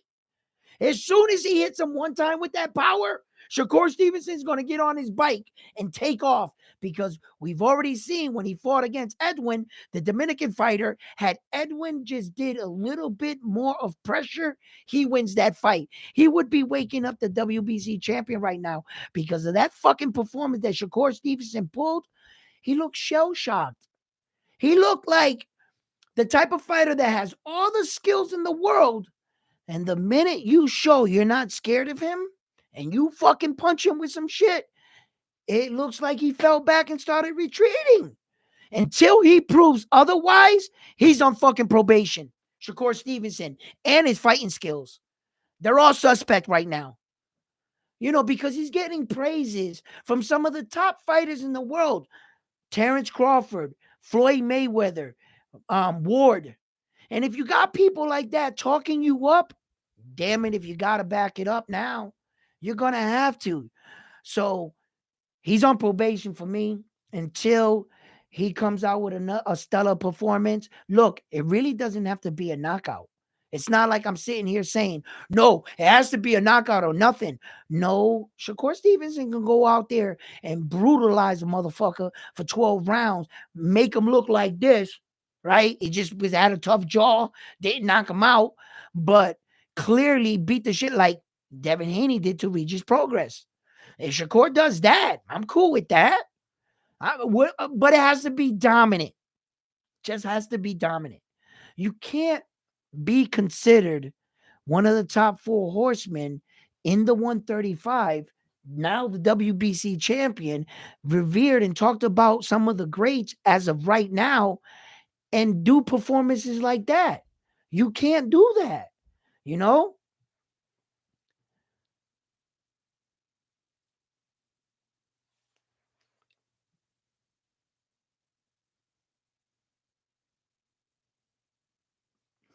Laser beam. Yeah, facts, bro. Facts. You know what I mean? You're not gonna be able to get away with that, and fight fans are not gonna pay their hard-earned money to watch you dance in the ring for 12 rounds. Nobody wants to see that shit. I don't want to pay pay-per-view money to see some shit like that. That was some bullshit what he did. I felt like he should have sent me back my fucking money, bro. For real. For that was a pay-per-view fight, man. You know? So thank God there was other fights on the card that did good that night, you know? But yeah. So where does this put a lot of these fighters? Look, tomorrow night the heavyweights are going to clash it out in the desert. Dante Wilder versus Parker. You know, that's an interesting fight there. But as always, Dante Wilder is dangerous the entire 12 rounds. He has proven it. Late in the rounds, late in the fights, 10th round, 11th round, just one hit a quitter and walks off, bro. That's all he needs is that one shot. You know, it's a damn shame nobody ever stopped him in his career. And we're like, bro, you can knock people out, but I think we should learn how to box. You know, he had a bunch of yes men in his corner as he was coming up. Yes, you're the best. Yes, you can. No, you, along as you, just throw the right. Just throw the right. Bunch of dumbasses. Shall they had taught that man how to box, he never loses to Tyson Fury. He probably goes down as one of the best heavyweight champions of all time. Coming into that fight, having like 41 fights, 41 knockouts. It was fucking incredible record, you know, and only if he knew how to box. He, you know, and let's just keep it in mind, only one man actually beat him. And he beat him multiple times, but it's still only one guy. Tyson Fury is the only man alive that beat Dante Wilder coming into this Parker fight. Let's just keep that in mind. You know, as far as Anthony Joshua, I still can't read this motherfucker. He's up there like this. You know, I don't know if he, and then he didn't train with Derek James for this fight. You guys do know that, right? So he went back to another. So I don't know what's up with Anthony Joshua. I think he might have a little, bro. He's catching L's, hugging his opponent. He deserves it, motherfucker. We know he deserves it. He whooped your ass. Let go of the fucking mic and let him talk, bro. It was like he was telling his life story in the ring after the loss. It was ridiculous, and I think there's something more.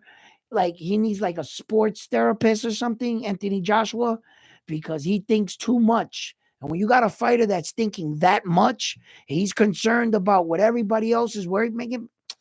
Bro, listen, do your job, bro. That's it. Don't worry about that. You know, he wants to answer questions during the fight. So he doesn't have me convinced. Anthony Joshua. I believe Anthony Joshua, both of them have big fights in front of them. Both, all the heavyweights do right now. You know, that's a massive heavyweight card. There's like fucking the main card. I believe it's all heavyweights. It's going to be a big knockout night. Do you think that it's fair to say Shakur ducked Devin for refusing this offer to fight him? Absolutely. 100% he ducked Devin Haney. What do you fucking mean?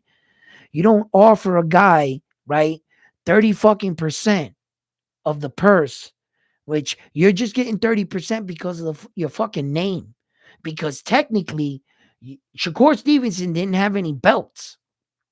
The A side was Devin Haney. Devin Haney didn't make him just one. He made him a 25. The first one was a 25% split. I believe on the low, the next, because he made him two offers. He made him two. He didn't just make him one. Shakur Stevenson denied the first offer. Then he sent them the second offer.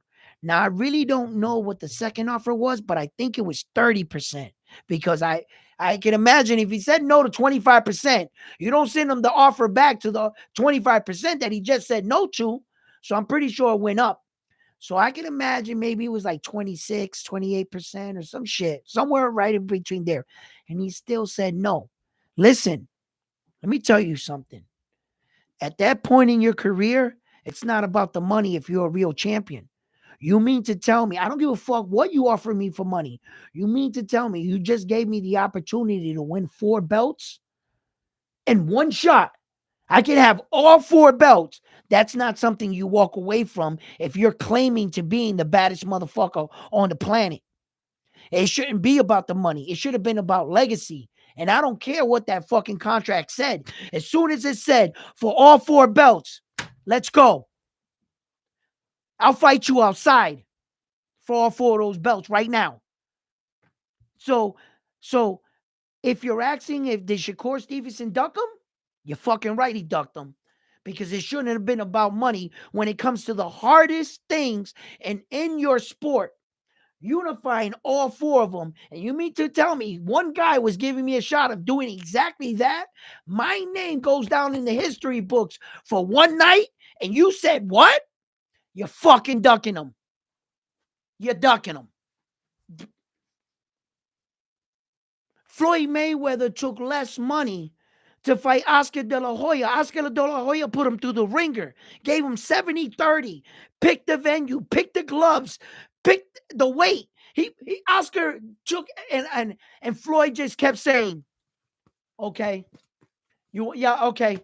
You want your mom in the ring too to be the ref? Okay. Floyd agreed to everything. Daring to be great, putting it all on the line. It wasn't about the money.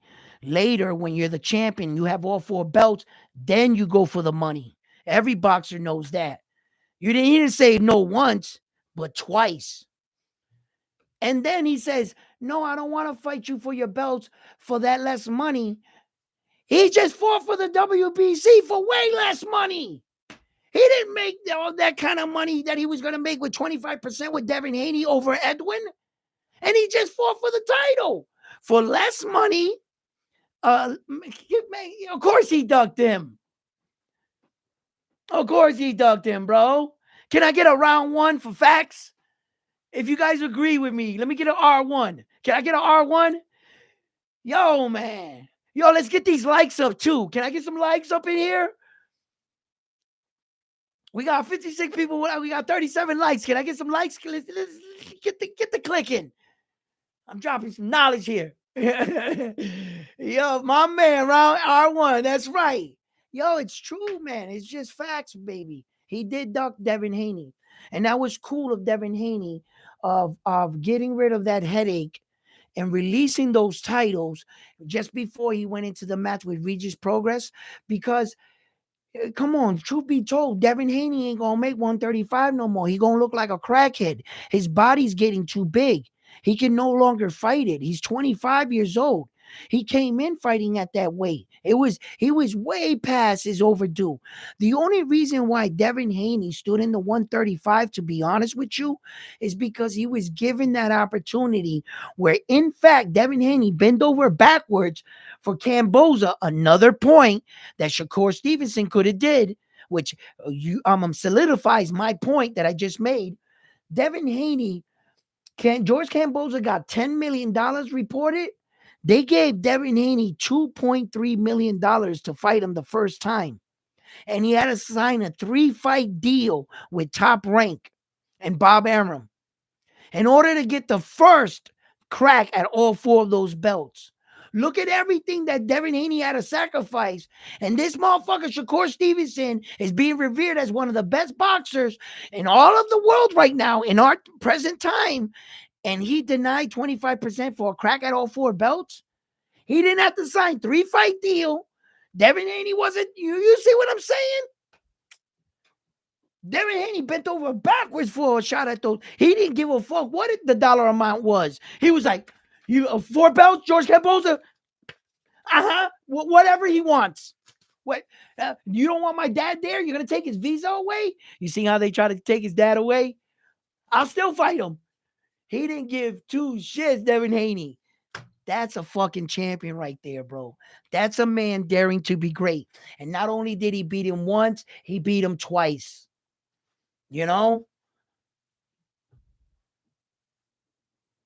yo, man, you got to give it to the kid. In this sport, you're going to get criticism for some of your performances, but you can't stop to take into consideration what the young man did.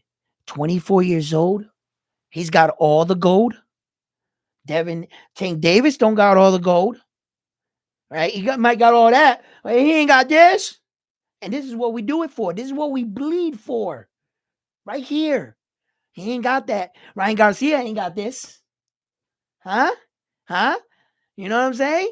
And these guys all came up together. And you know what they have to do day in and day out? They got to watch Devin Haney on TV live out their dreams because he dared to be great early. Out of all of them that were coming up together, the four horsemen, remember? Oh, Tank Davis, Ryan Garcia, Devin Haney, Teofimo Lopez. You know what I mean? Devin Haney got there first. He dared to be great. Teofimo Lopez dared to be great, but then he got stupid and arrogant and cocky and lost the fight against George Camboza, which I believe in his right state of mind, he would have never lost that fight to that man. Teofimo Lopez, can we all agree that he went in there too cocky, too arrogant, and in the first round was trying to knock him out, and he walked into that big shot. Had he fought him, George Camboza, with the same mental preparation and maybe not the same fight plan because he'll fight him different, but I'm saying his mental status, the same way he went into the Lomachenko fight, he would have fought George Camboza. I think that fight would have been different. My opinion. I think Teo would have beat him. I think Teo would have beat him. With that performance he did to Loma and what he just did to Josh Taylor, it shows when he's focused, Teo can fight, bro. Teo can fight. Yeah, he can. And I think he would have beat George Camboza. But George Camboza surprised him. You can't underestimate your opponent. And Teofimo and his dad underestimated George Camboza that night. And that's why he never became undisputed champion. That's why Teofimo Lopez is the paper two-time, two-division, all four belt holder champion. He did it before Terrence Crawford did it, according to him. Yo, that man is delusional. He said he beat Lomachenko for all four belts. And at the end of the fight, it was in the Corona era when he beat Lomachenko. He was very proud. The tears are coming out. And he's sitting there. He's holding all the belt. I dare you to go back and watch his post-fight interview right after he beat Loma. He doesn't have one, but he has two green WBC belts in this hand. Did you know that the WBC title was not on the line that night? It wasn't on the line. There were only 3 belts on the line that night. The WBO, the IBF, and the WBA. How could the WBC title be on the line if Devin Haney was the WBC champion at that time? Devin Haney owned the WBC. You see? But the WBC came and put the WBC silver, the WBC gold or whatever on Teofimo Lopez. And that got to his mind because the kid did see all 4 belts. So he started yelling, no, I got all 4 belts because technically he did, but he wasn't the real champion. You see? So when he lost to George Camboza, they try to promote George Camboza as undisputed. Remember on the posters? It was saying undisputed George Camboza, right? And they were advertising with all 4 belts until Devin Haney arrived in Australia. When Devin Haney arrived in Australia, George Camboza's green belt, if you didn't notice at the post-fight interviews, disappeared. Because now Devin Haney had his belt. The real one was right there. So Devin Haney had his, and George Camboza had his 3. And if George Camboza was the unified, already undisputed world champion, then what the fuck were they fighting for Devin Haney's belt for? If he didn't need it. It's because he needed it. Because that was the real one. And then they fought and unified. But that's how boxing is. Boxing doesn't give a fuck. It's whatever they want to promote, and if they can get away with it, and they will. But at least they're honest. The boxing won't lie. If you ask the sanctioning bodies, yo, what the fuck is that belt? They'll tell you. They'll tell you. And they'll tell you honestly who is the real champion. Because they also understand in the business, they have to keep their title prestigious. They cannot allow an interim belt to oversee their champion, because then the guy with the biggest mouth will just out talk the champion. So in order to keep their champions prestigious, they must honor and acknowledge the real champion. So when it came down to it, the WBC was like, they were like, oh no, George Camboza, yeah, he got the belt, he got that. Who's the fucking champion? Devin Haney. That's all you got to do. Bark at the sanctioning bodies to figure out who's they're gonna tell you. Okay, yeah, it's Devin Haney. You know what I mean? Because they're not gonna lie.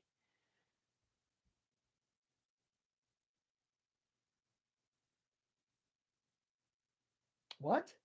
All right. Anyway, denied the WBC diamond. Correct. Naoya Inoue was presented with the WBC diamond belt, and they try to give it to him in the ring to like the pressure. They figured, yo, when he wins the fight, right after he wins the fight, just walk up to him and put it on his shoulder. Yo, they try to put that shit on his shoulder. He said, skirt. He said, skirt. He looked at the dude. He said, is that a real world title? And the guy stuttered. He was like, champion, world title. He said, no. Is it interim or super? He said, it's an interim. I don't want it. Don't want it. No bueno. He don't want that bullshit. He doesn't want his name associated with no interim title, so that there is no confusion about his world title run. The Japanese superstar doesn't want to hear that bullshit. The same thing they're doing to Manny Pacquiao. See, they made Manny Pacquiao an 8 division world champion. They didn't have to do that. They didn't have to lie on him like that. But they did in a way, because his star status in the Philippines was so high that they were like, they kind of had to match it. So Floyd has 5, Oscar De La Hoya has 6, and then truth be told, Manny Pacquiao has 6. But what they did was they counted Ringside Magazine's belts and interim belts, because technically he has 8 divisions. Manny Pacquiao has fought in 8 separate world divisions and 8 divisions, and you can't take that away from him. He really did that shit. Whether or not he really secured a real super belt in 8 separate weight divisions, now that part he didn't do. He did get a belt, whether it was an interim belt or a world title, in every 8. So that's why they're giving him credit. Because it technically, whether it was an interim WBC gold, because Manny Pacquiao has a WBC gold. He has one. I believe at the 135 or 137, he has a WBC diamond. Manny Pacquiao has one of those. He has a few interim titles, right? And no matter what, he still secured a title. It wasn't a super world title, but it was a title in 8 different world divisions. So technically he did do it, right? But the Japanese superstar is not going to play that shit like they played Manny Pacquiao. They played along with Manny Pacquiao and allowed him to say that all the way until the tail end of his career when he retired. As soon as he retired and he went to walk into the Hall of Fame, that's what I talk about. Let the numbers tally up at the end of your career. That's when they told him, no. They told you they were going to give you credit for that. But the Hall of Fame only acknowledges world titles. That's not what we acknowledge. And that's when he got a rude awakening. Because you can go along with the narrative that the promotions are putting out, that the sanctioning bodies are whispering in your ear. Remember, these guys are not your friends. They just want the money. They just want you to have their belt. It's a business. No, you're an 8 division world champion. We believe we're saying you are. And when you go to walk in the Boxing Hall of Records that the guy behind the counter goes, no, that's an interim belt. No, that's a Ringside Magazine belt. No, that's a gold. That's a WBC franchise. That doesn't count. And you got all these people boosting you up, telling you that you're a world champion. And then that's what I mean about the paperwork. That's what happens. That's what happens. And then fighters get rude awakenings, and they were led astray. The whole time they were told, no, you're a champion by the fucking sanctioning bodies that gave them the interim belt while they're paying the sanctioning fees. These fuckers will look you in the face and say, no, we consider you a champion. But what they're not telling you is that the Hall of Fame doesn't consider that. That's what they're not telling you. And the Japanese superstar is smart enough to know I'm not going to play that game.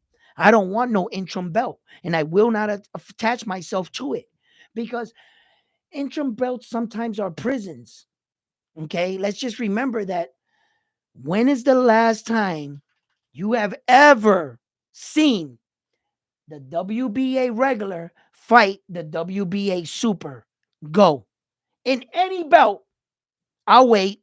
Anybody out there can tell me the fighters' names, anything that they've ever seen the regular and the super champion fight, and just to unify that belt, that one belt. Go. Anybody tell me. I'll wait, because it doesn't fucking happen. Because the organization doesn't want to lose one of their money makers. If the interim guy's making money and the super guy's making money, if the super guy wins, he was already the champion. Now you lost your interim. If the interim guy wins, you lose your super. Now you got one. You still lose another one. They don't want to do that. They don't want to do that.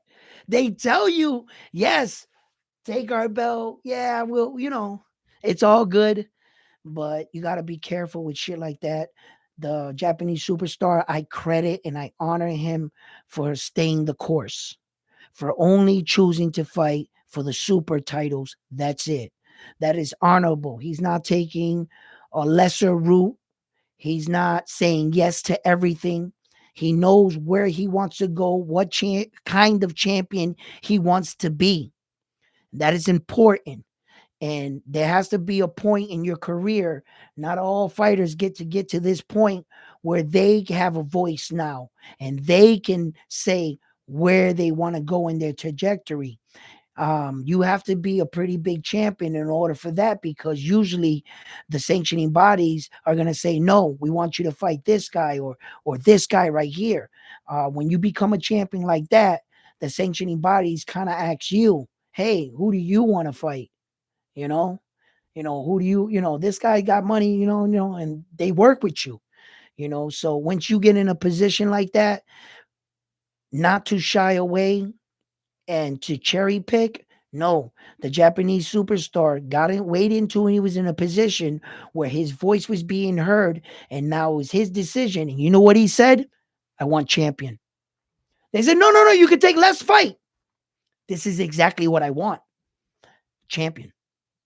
Go give me the champions. I want to fight for all belts. And they were like, no, you're in the position. You could cherry pick. You could do it. Yeah, this is a cherry pick for me. I feel bad for that champion because I'm going to knock him the fuck out. Go get him and tell him that I'm coming. Tell him I'm coming. yo, he's on some shit. He is on some shit. So, yeah, man. I think that this is a very interesting fight. I can't wait for December 26th. I don't care. I'll go on live at 7 in the morning. I know I'm going to have my coffee first. But I know that all of you, and including myself, have been waiting for this fight. And I know I would like to share this moment with you guys. Let me know. Let me know right now if the Japanese superstar wins. Do I put on all the belts? Did we put them all on? Huh? Did we go? Did we put them on? Let me know. Let me know. No, it's going to be a great night. I believe it is going to be a great night. That's my Christmas. I told my girl, I said, if there's one gift I want, just to make sure that I got some peace and quiet in the morning. Don't be mad if you hear me at 7 in the morning yell. You know, I said I might just wake everybody up.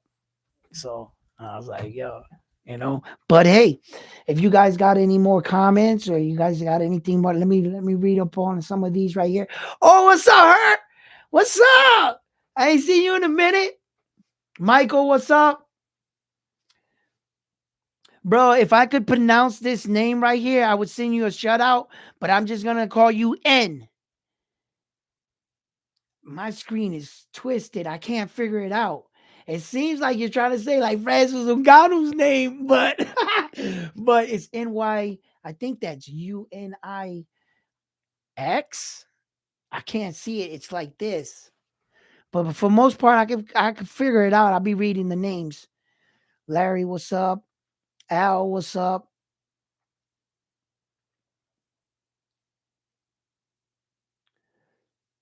Elvis Baby 38, what's up?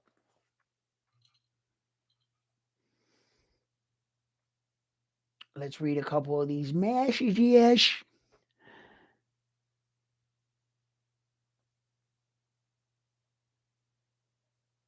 Yeah, well, a lot of Wilder's nobodies that he fought in the heavyweight division was basically that was there. And the time that Wilder was coming up, he was being too much of a dominant force. He was high risk, low reward. He only had one belt. Joshua, let's just admit it. How many times did they say that fight was going to happen between Anthony Joshua and Wilder? Who is ducking who there? It seems like Anthony Joshua held all the cards at the time. At the time, he had all the belts. He was the king. If he wanted that fight, he could have made that fight happen. Believe that. Okay. Sell out Wembley Stadium. They would have put that fight. All Anthony Joshua basically had to do was say he wanted the fight. And I believe it would have happened. But Wilder was high risk. And for the other ones that were there at that time, if my memory serves me correctly, Tyson Fury was on his way out. Tyson Fury had made a dominant rise through the heavyweight division, captured all three belts, then fell into depression and kind of went out of boxing during that time. When he was going out, there wasn't really a lot of big heavyweights, like a lot of dominant heavyweights. Everybody had already beat the who's. It was basically just those men standing. Those 3, 4 men. That's it. So that's why on Dante's Wilder's record, I mean, he did fight the Cuban King Kong. And I believe that was a big, that Cuban boxer didn't lose to anybody or get knocked down by anybody but Dante Wilder. So that's saying a lot too, when he fought King Kong. So, I'm not going to sit here and say that all the heavyweights he fought were nobodies. They just didn't have no titles because Anthony Joshua was hogging them all up at the time for a long period of time. So when he beat the Klitschko brothers held on to the titles before Joshua. And their reign, how long was the Klitschko reign? So go figure, and all those fights were over there in the UK. So really, there wasn't a lot of big good competition for Dante Wilder. For God's sake, look how he got by with just that right hand. It goes to show you, So yeah, he wasn't fighting really high level, but now he is starting to like fighters like Parker. Parker is a good heavyweight.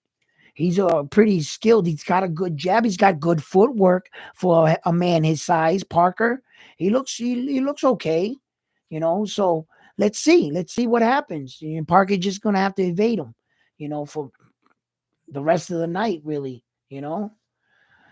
Um, put the belt on. Oh, you want me? You want me to put the belt on right now? What? Where do you guys watch Naoya versus Tapales free, guys? I can't say that on this channel, but you can talk with the rest of the people. You know what I mean? Anybody who thinks Naoya.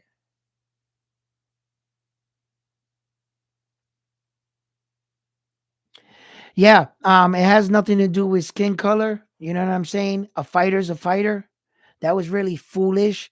That was a weak argument, but it was an interesting one.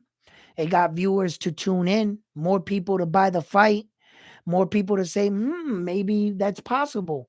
I try to tell viewers, if you're a fighter, you're a fighter. It doesn't matter. Fighters can come from all walks of life.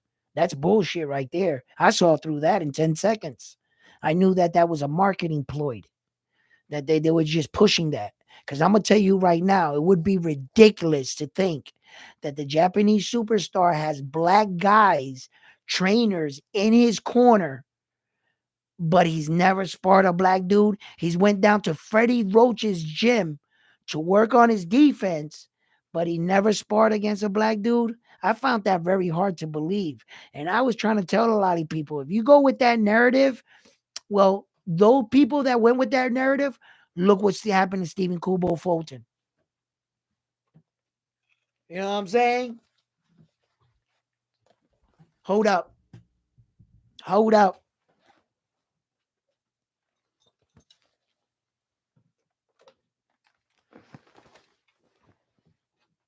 Damn it. I forgot about that one. Oh, yeah. Yeah. Wait. Get out the way, Mike.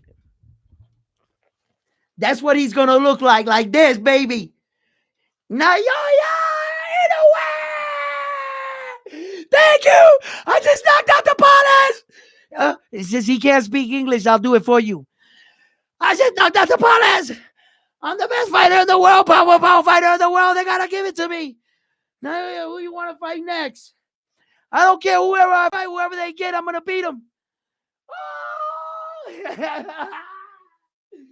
that shit looks crazy. That is the best fucking feeling in the world, bro. I think I might just go to sleep like this tonight and then wake up tomorrow. And when I wake up tomorrow, I feel like a champion. If I go to sleep like this, would I wake up tomorrow feeling like a champion? I just might. I just might. You know what I'm saying? Feeling like a champion, baby. You know what I'm saying? We could do the interview like this and shit. That's how Naoya anyway is going to be doing the interview. Real talk. He's going to be like, thank you very much. Thank you for the Taples team for taking the fight. I appreciate that. I'm glad I did a stellar performance. And now I'm going to fight I'm gonna fight Tank Davis at 132. Yo, that shit looks crazy. That shit looks crazy, bro. So that's what it looks like.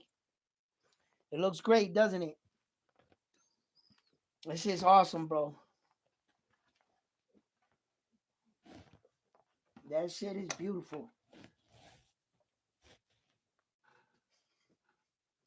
But that's why I got him. I love them shits. Yo, this color is spot on. One of my mans got a WBO. He won it in the ring though. He got the real deal. Jose Rivera from Worcester. He won 3 titles. Two, I think two he won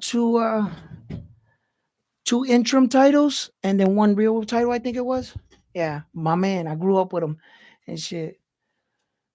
But yeah, but that's what it looks like, guys. Yeah, I put them on. Elvis, baby, I put them on. See what I'm saying?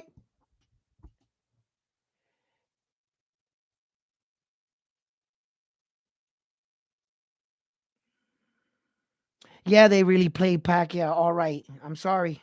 They did. Yeah, unfortunately, they did. And, you know, it was fucked up because you should have seen Manny Pacquiao's face.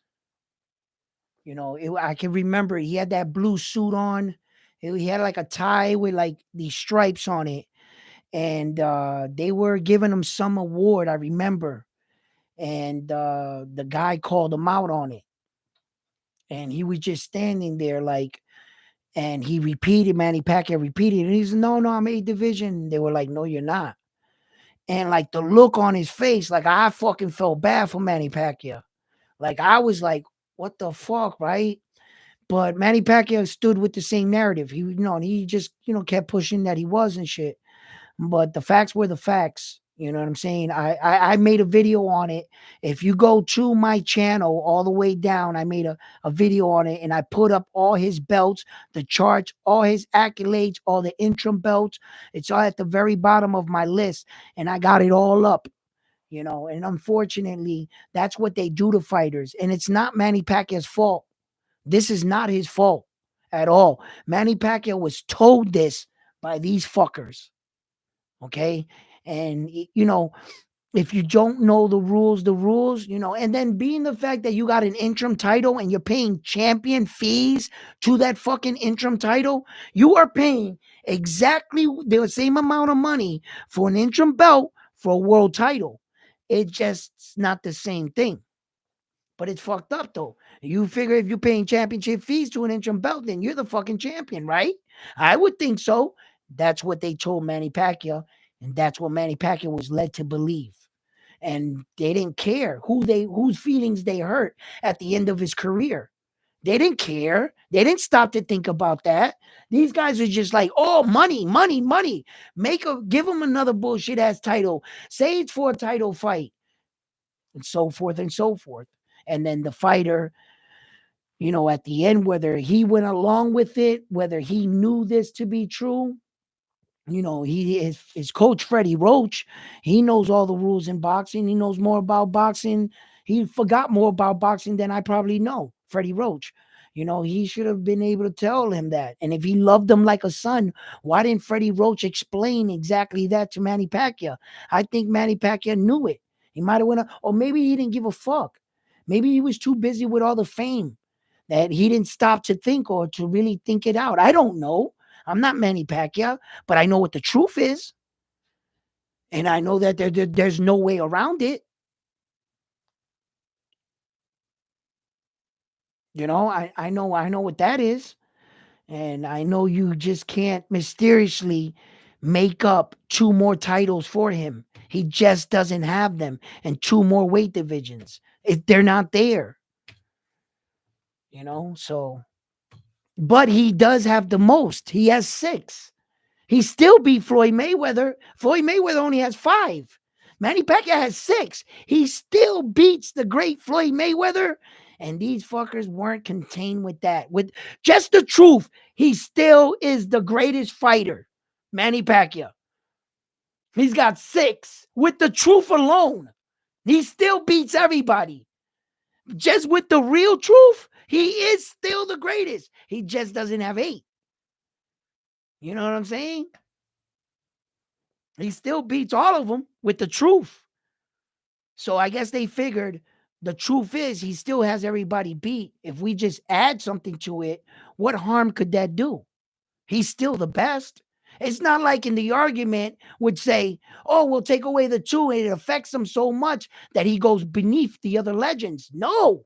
In actuality, he still beat all of them. They just had to match his star status and make it fucking 8, like a fucking Superman status. Do you know how hard 8 divisions? I understand how that sounds and how it might roll off, your tongue. It's easy to say 8 divisions. 8 fucking divisions, bro. Just think about that, guys. Really think about that. That's some Superman shit. That's the equivalence of having like fucking 13 NBA rings. Bro, you just can't do that. You just can't do that. You can't just. It's easy to say, oh, 8 divisions. Nobody would think of it. It would go right over your head. Nobody would even question it. But if you sat down and broke that down, for God's sakes, the Japanese superstar is at 4. People are saying that he might maybe get 6 or 5, but they can't see the greatest fighter right now in our day and era even touch 5 or 6 because he would be too small.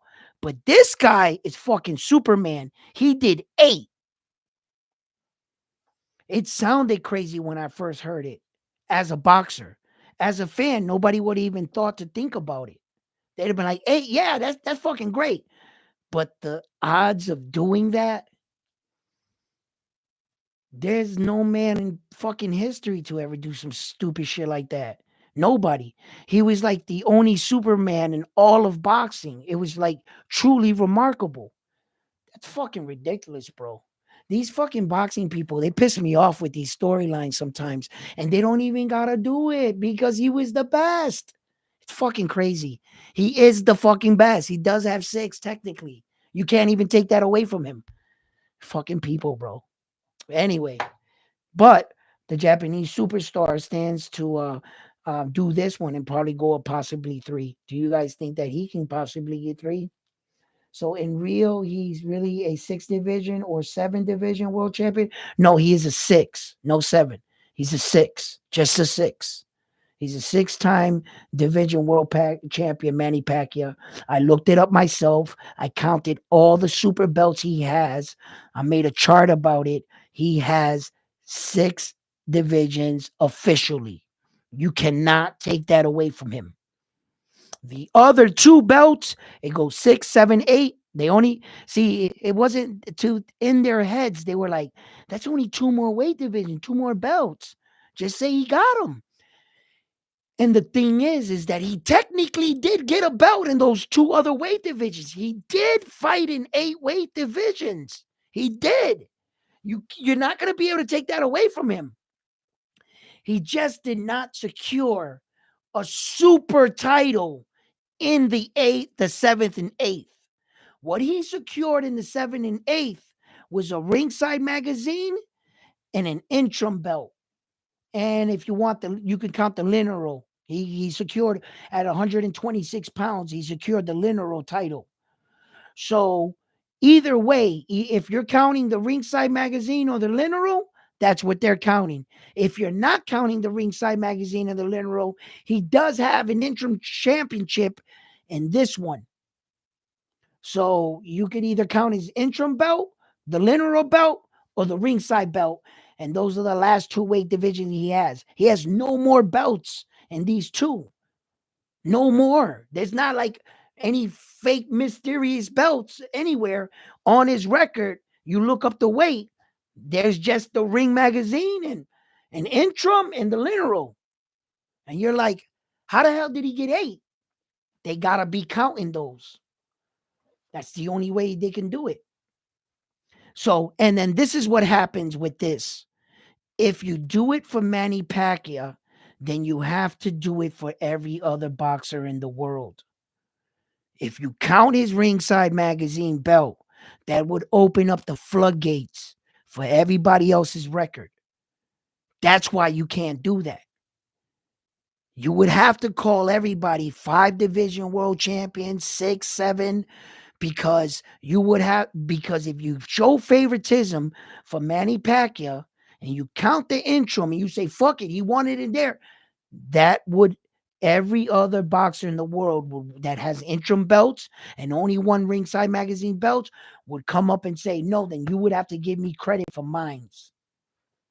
And that's how that works. And that's why I cannot give him credit, because you would have to give it to everybody else. And just to please one fighter, you're going to fuck the fucking wheel up? No, just be honest and tell the truth. Say what it is. No, he's a 6. You know, and that's what it is. That's what it is.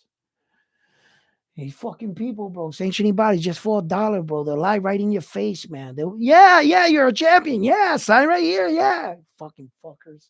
But I see why. Because if I was the WBA president and you came, is it my job to be honest with you or to make money? You want me? Listen, it's a little white lie.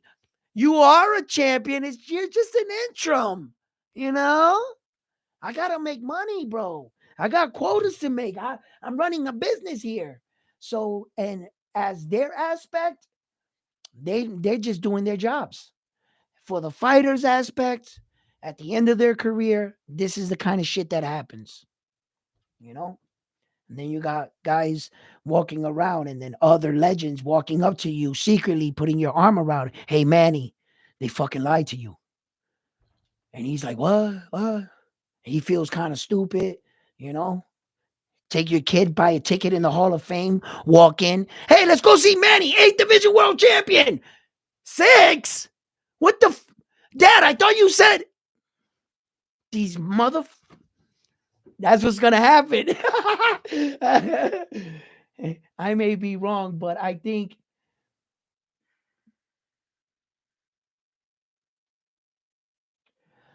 there's been there has been a lot of champions that had belts in different divisions.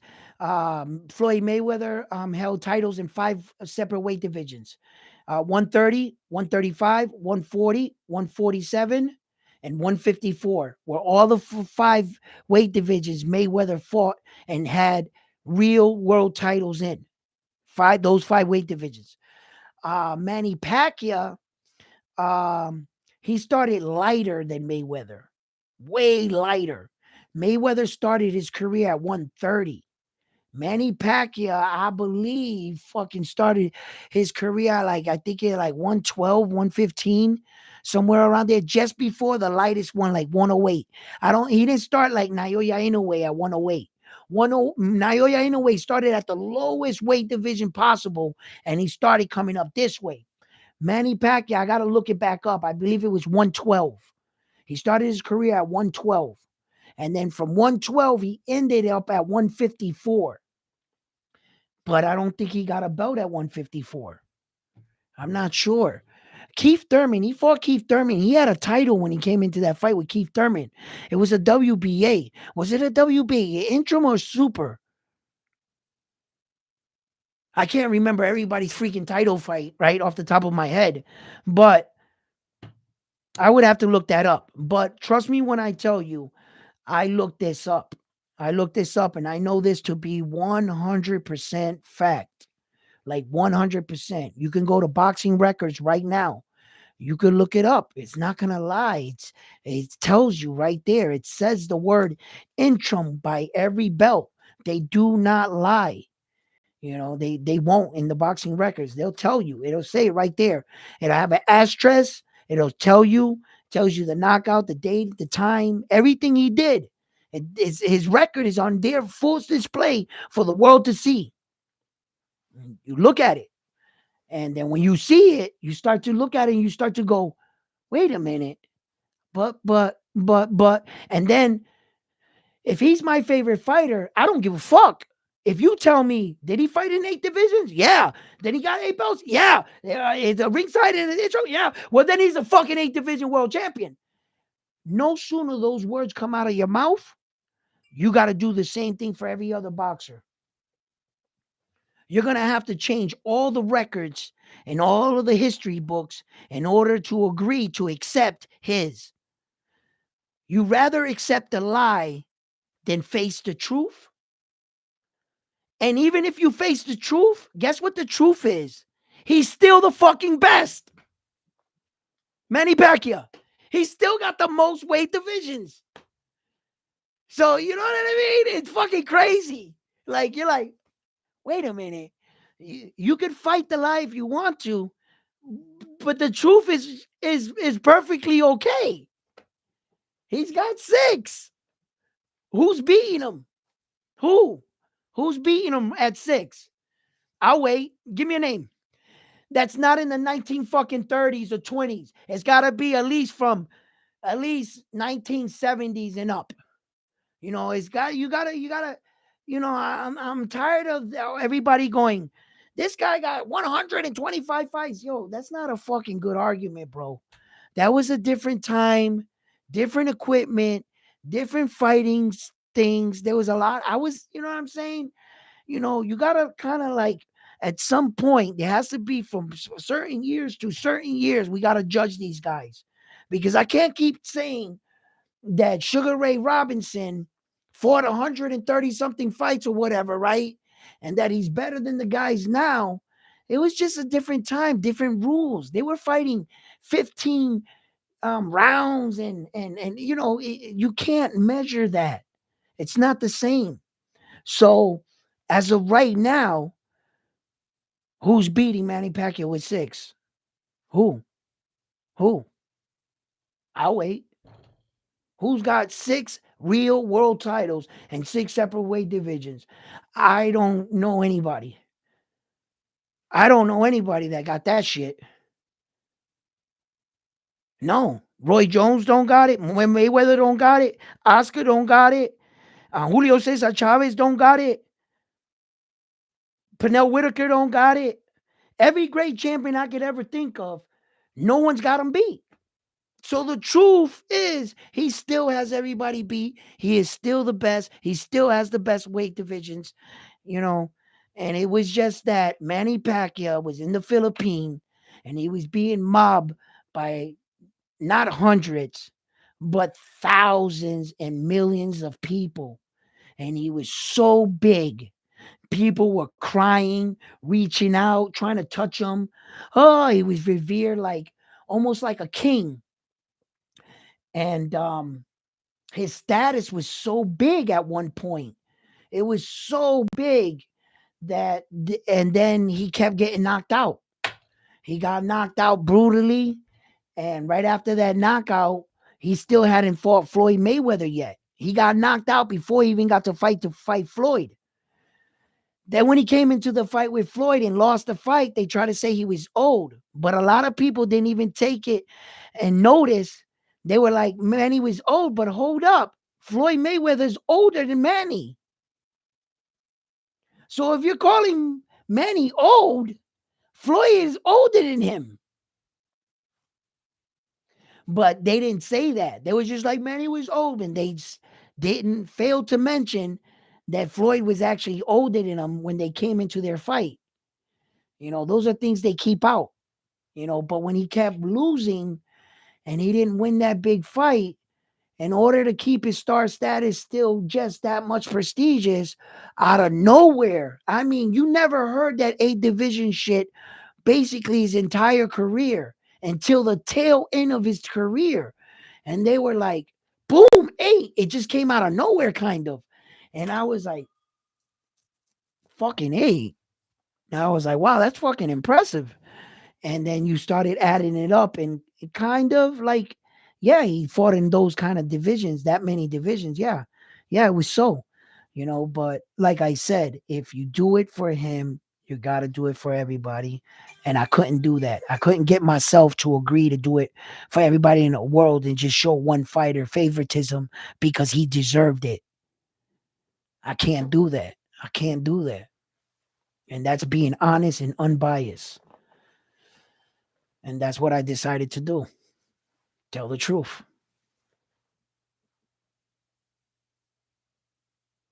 Yeah, a vacant 154, WBC. Okay. He beat him for the 154 vacant WBC. WBC what?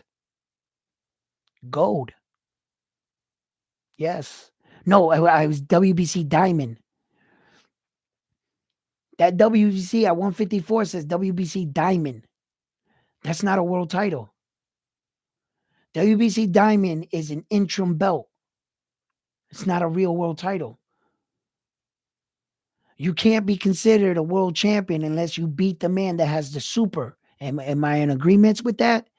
Any interim belt means that you have a piece of a world title.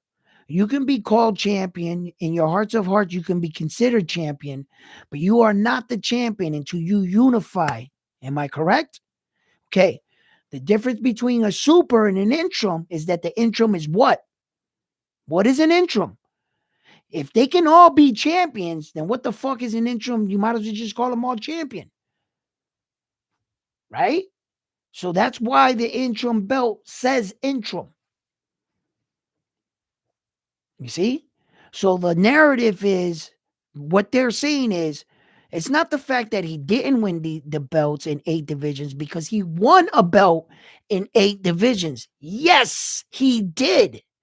He just didn't win super titles in 8 divisions to consider him an 8 division world champion. It's kind of like for case in point, Tank Davis. What's happening right now in present day, right?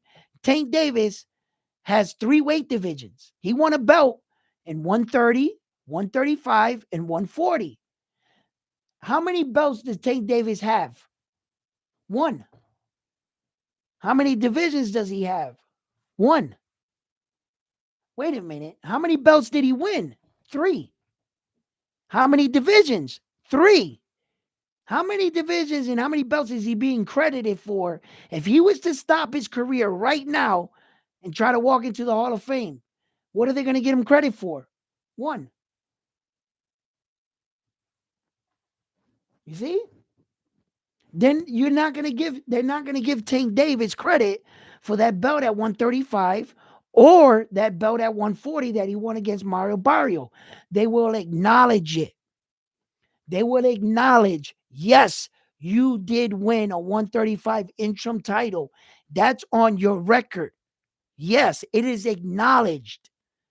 You did win it. You were an interim champion. You did it.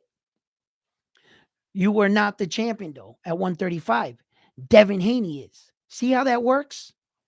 Do you see how that works? If you can't do it for Tank Davis, then you can't do it for Manny Pacquiao. That's what I'm saying. He did win belts, just like Tank Davis did, in three separate weight divisions. Tank Davis won 130, 135, 140, but he only won one real one. You see? That's the same thing Manny Pacquiao did. He won other belts. They just weren't the super ones, like they're saying he did. The only way they can give you credit for being a multiple division world champion, as soon as Tank Davis, mark my words, this is going to happen right before your eyes. As soon as Tank Davis fights for the WBC Super, which Devin Haney vacated, that he didn't want to take over the email, that his next fight's going to be for it, watch them call him a two-division world champion. And you need to catch that and pay attention to it, because in Tank Davis's last fight, they called him a three-division world champion. Coming into the Hector Luis Garcia fight, they advertised him as what? The three-division world champion. I fucking guarantee you. I'm glad I'm saying this right now because we'll have proof. I'll dub this, I'll cut this shit out, and I'll play it for you. No sooner that he wins the WBA Super, from that point on, they're gonna announce him as a two-division world champion. Why? Because it's the truth. And they don't have to lie anymore to boost him up, because technically he is a real two-division world champion. And that alone will sell tickets. They don't got to boost it up. It doesn't sound right when they say only a one division, one title, one. If you could say three, it sounds better, right?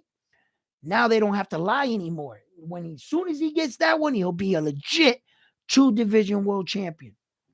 And watch, they'll start announcing him as a two-division. You're going to be like, how the fuck did he lose a division? He just 2 fights ago, they were announcing him as a three. Now they're announcing him as a two. See how that goes? And that's exactly what's happening.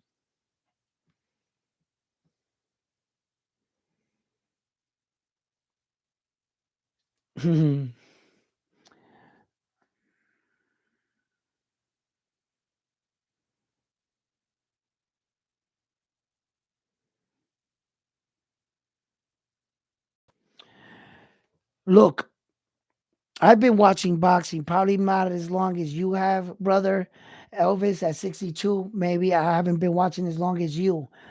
But I have to agree with you that I know that I might be getting up there in age, but I know what my eyes tell me. And I know that when I see boxing and I see a fight, when I started first learning about boxing, I thought boxing just had to do with anger and throwing punches as a kid. As you get older, you start to realize that the reason why this guy outboxed you that day is because of subtle movements. He either stepped back, made enough distance. Then that's when you start to understand the little things that they're doing. And you start to appreciate fighting a little bit more. The more you understand that it's not just about throwing punches, it's about setting your opponent up. really trying to be one step of in front of your opponent, outthinking them, outworking them, um, and never allowing your opponent to see what was coming. You had them set up the whole time. And when you could start seeing fighting like that, fighting really presents itself in a different picture to you. Once I started viewing fighting like that, I started realizing, wait a minute, this guy is not losing the fight. He's just waiting for his moment. This guy is just bringing this guy out to deep water. This guy's screwed because he shot his load too early. And you start to see things like that and what's really going on in there. And I have to admit, it's been a very long time since I've seen a fighter such as heavily gifted, fundamentally sound as this Japanese superstar. He can truly do it all, from footwork to ring IQ to speed to understanding distance and setting up punching, counter punching. He can be a boxing technician. If you want to brawl, he'll brawl with you. Um, he can really switch it up in many different styles, and for an eye test, everything he throws is exactly the way you want to teach it. If you want to teach a fighter right now and you have an upcoming fighter and you want him to watch somebody, I would advise you play his tapes, because that he's everything. And there's fighters that have unique styles, right? That you cannot teach. Although Floyd Mayweather is one of the legends of the game and he has one of the best fighting styles ever, I would never ever teach my fighter his fighting style, because you see, that's like, unless you were born with all of Floyd Mayweather's gifts, you're not going to be able to pull off what he was pulling off. That Philly shell, the reason why it doesn't work for everybody else, because they don't have his speed, his twitch muscle reflexes, his footwork, his ring IQ, and they don't have Mayweather's gas tank to be able to pull it off. One of Mayweather's gifts was his gas tank. He didn't get tired at all. He could do that all night. And he fought fighters that were faster than him, and highly skilled. And he dragged them out. Zab Judah was faster than Mayweather, and he dragged Zab Judah out to deep water where he got him tired, and he punished that man. Those are the good ones. And that's what I mean, that, I wouldn't show a videotape of Mayweather and tell my student, learn this style, but I would against a Japanese superstar, because everything he does is what boxing's supposed to look like. And he does it at an exceptional high level, and when you see boxing, the way it's carried out, so fluent, so effortless. They truly say great skill comes with great little effort. And he really shows that. It was just remarkable how he contained Stephen Kubo Fulton in the center of the ring. If you didn't notice, every time that Stephen Kubo Fulton would circle right or even try to circle left, he would cut him off and he would find himself right back in front of the Japanese superstar. It must have been freaky. Right? You're like, let me get away from this guy, and he's right in front of you. You're like, okay, let me go this. He's right in front of you. Like, what the fuck, bro? You can't even roll out. He kept him right at bay, right in front of him. Stephen Fulton couldn't get around him. No matter what he did, he kept him right there until he had him right there, and then he moved in. It was crazy. It was truly something special to watch, because coming into that fight, as we all know, Stephen Kubo Fulton was revered as the best 122 pounder in the world, right? So, look, guys, I talked a lot. I had a lot to say. I hope you guys enjoyed it. Damn, looking good today, bro. All clean and listen. I was going. This is my smoke suit. Okay, all right. This is when I go And I was gonna step back and go downstairs and have myself a nice cigar, right? I put on my jacket, and then I said, fuck it, I don't care. My laptop's broken. The words are like this. I'm like, I don't care. I'm gonna go on anyway because I think I'm getting some more new equipment.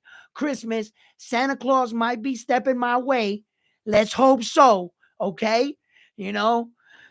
So I said, well, and then I started messing with it, and then all of a sudden the play button just pressed, and here we are. But yeah, that's how I was going downstairs to go enjoy myself a little cigar and stuff, and so that's what I was gonna go do. But anyway, what you're saying, totally agree. Yes, yes, yes. He's that special. He's that special. He really is, and I believe that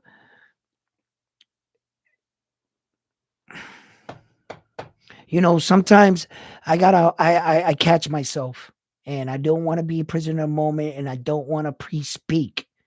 I am a little nervous for this fight, December 26th. For though as how confident I am in the Japanese superstar, I'm always nervous. I'm always nervous because of the fact that, I just really want him to prove all these guys wrong, and to show that his style is really dominant, and he understands a lot of things. It shouldn't be that he has to go fight these gigantic sized men just to prove himself, where that they weight bully him, and they got him to a point where that he's finally sluggish to say, see, I told you he wasn't the best fighter. No, you really didn't fight him at his best weight division.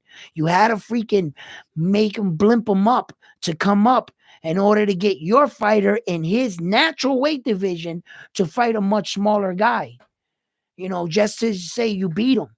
And it shouldn't be that way. He should be getting his just dues right now and what he's doing right now. And sometimes it just doesn't work that way.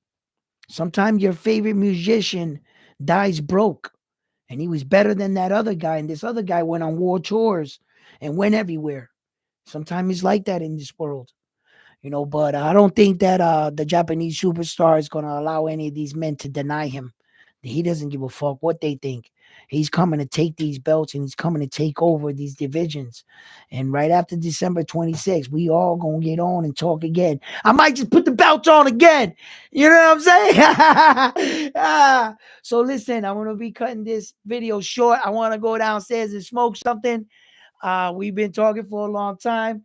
Please join me December 26th when we cover the Marlon Tapales and Naoya Inoue fight.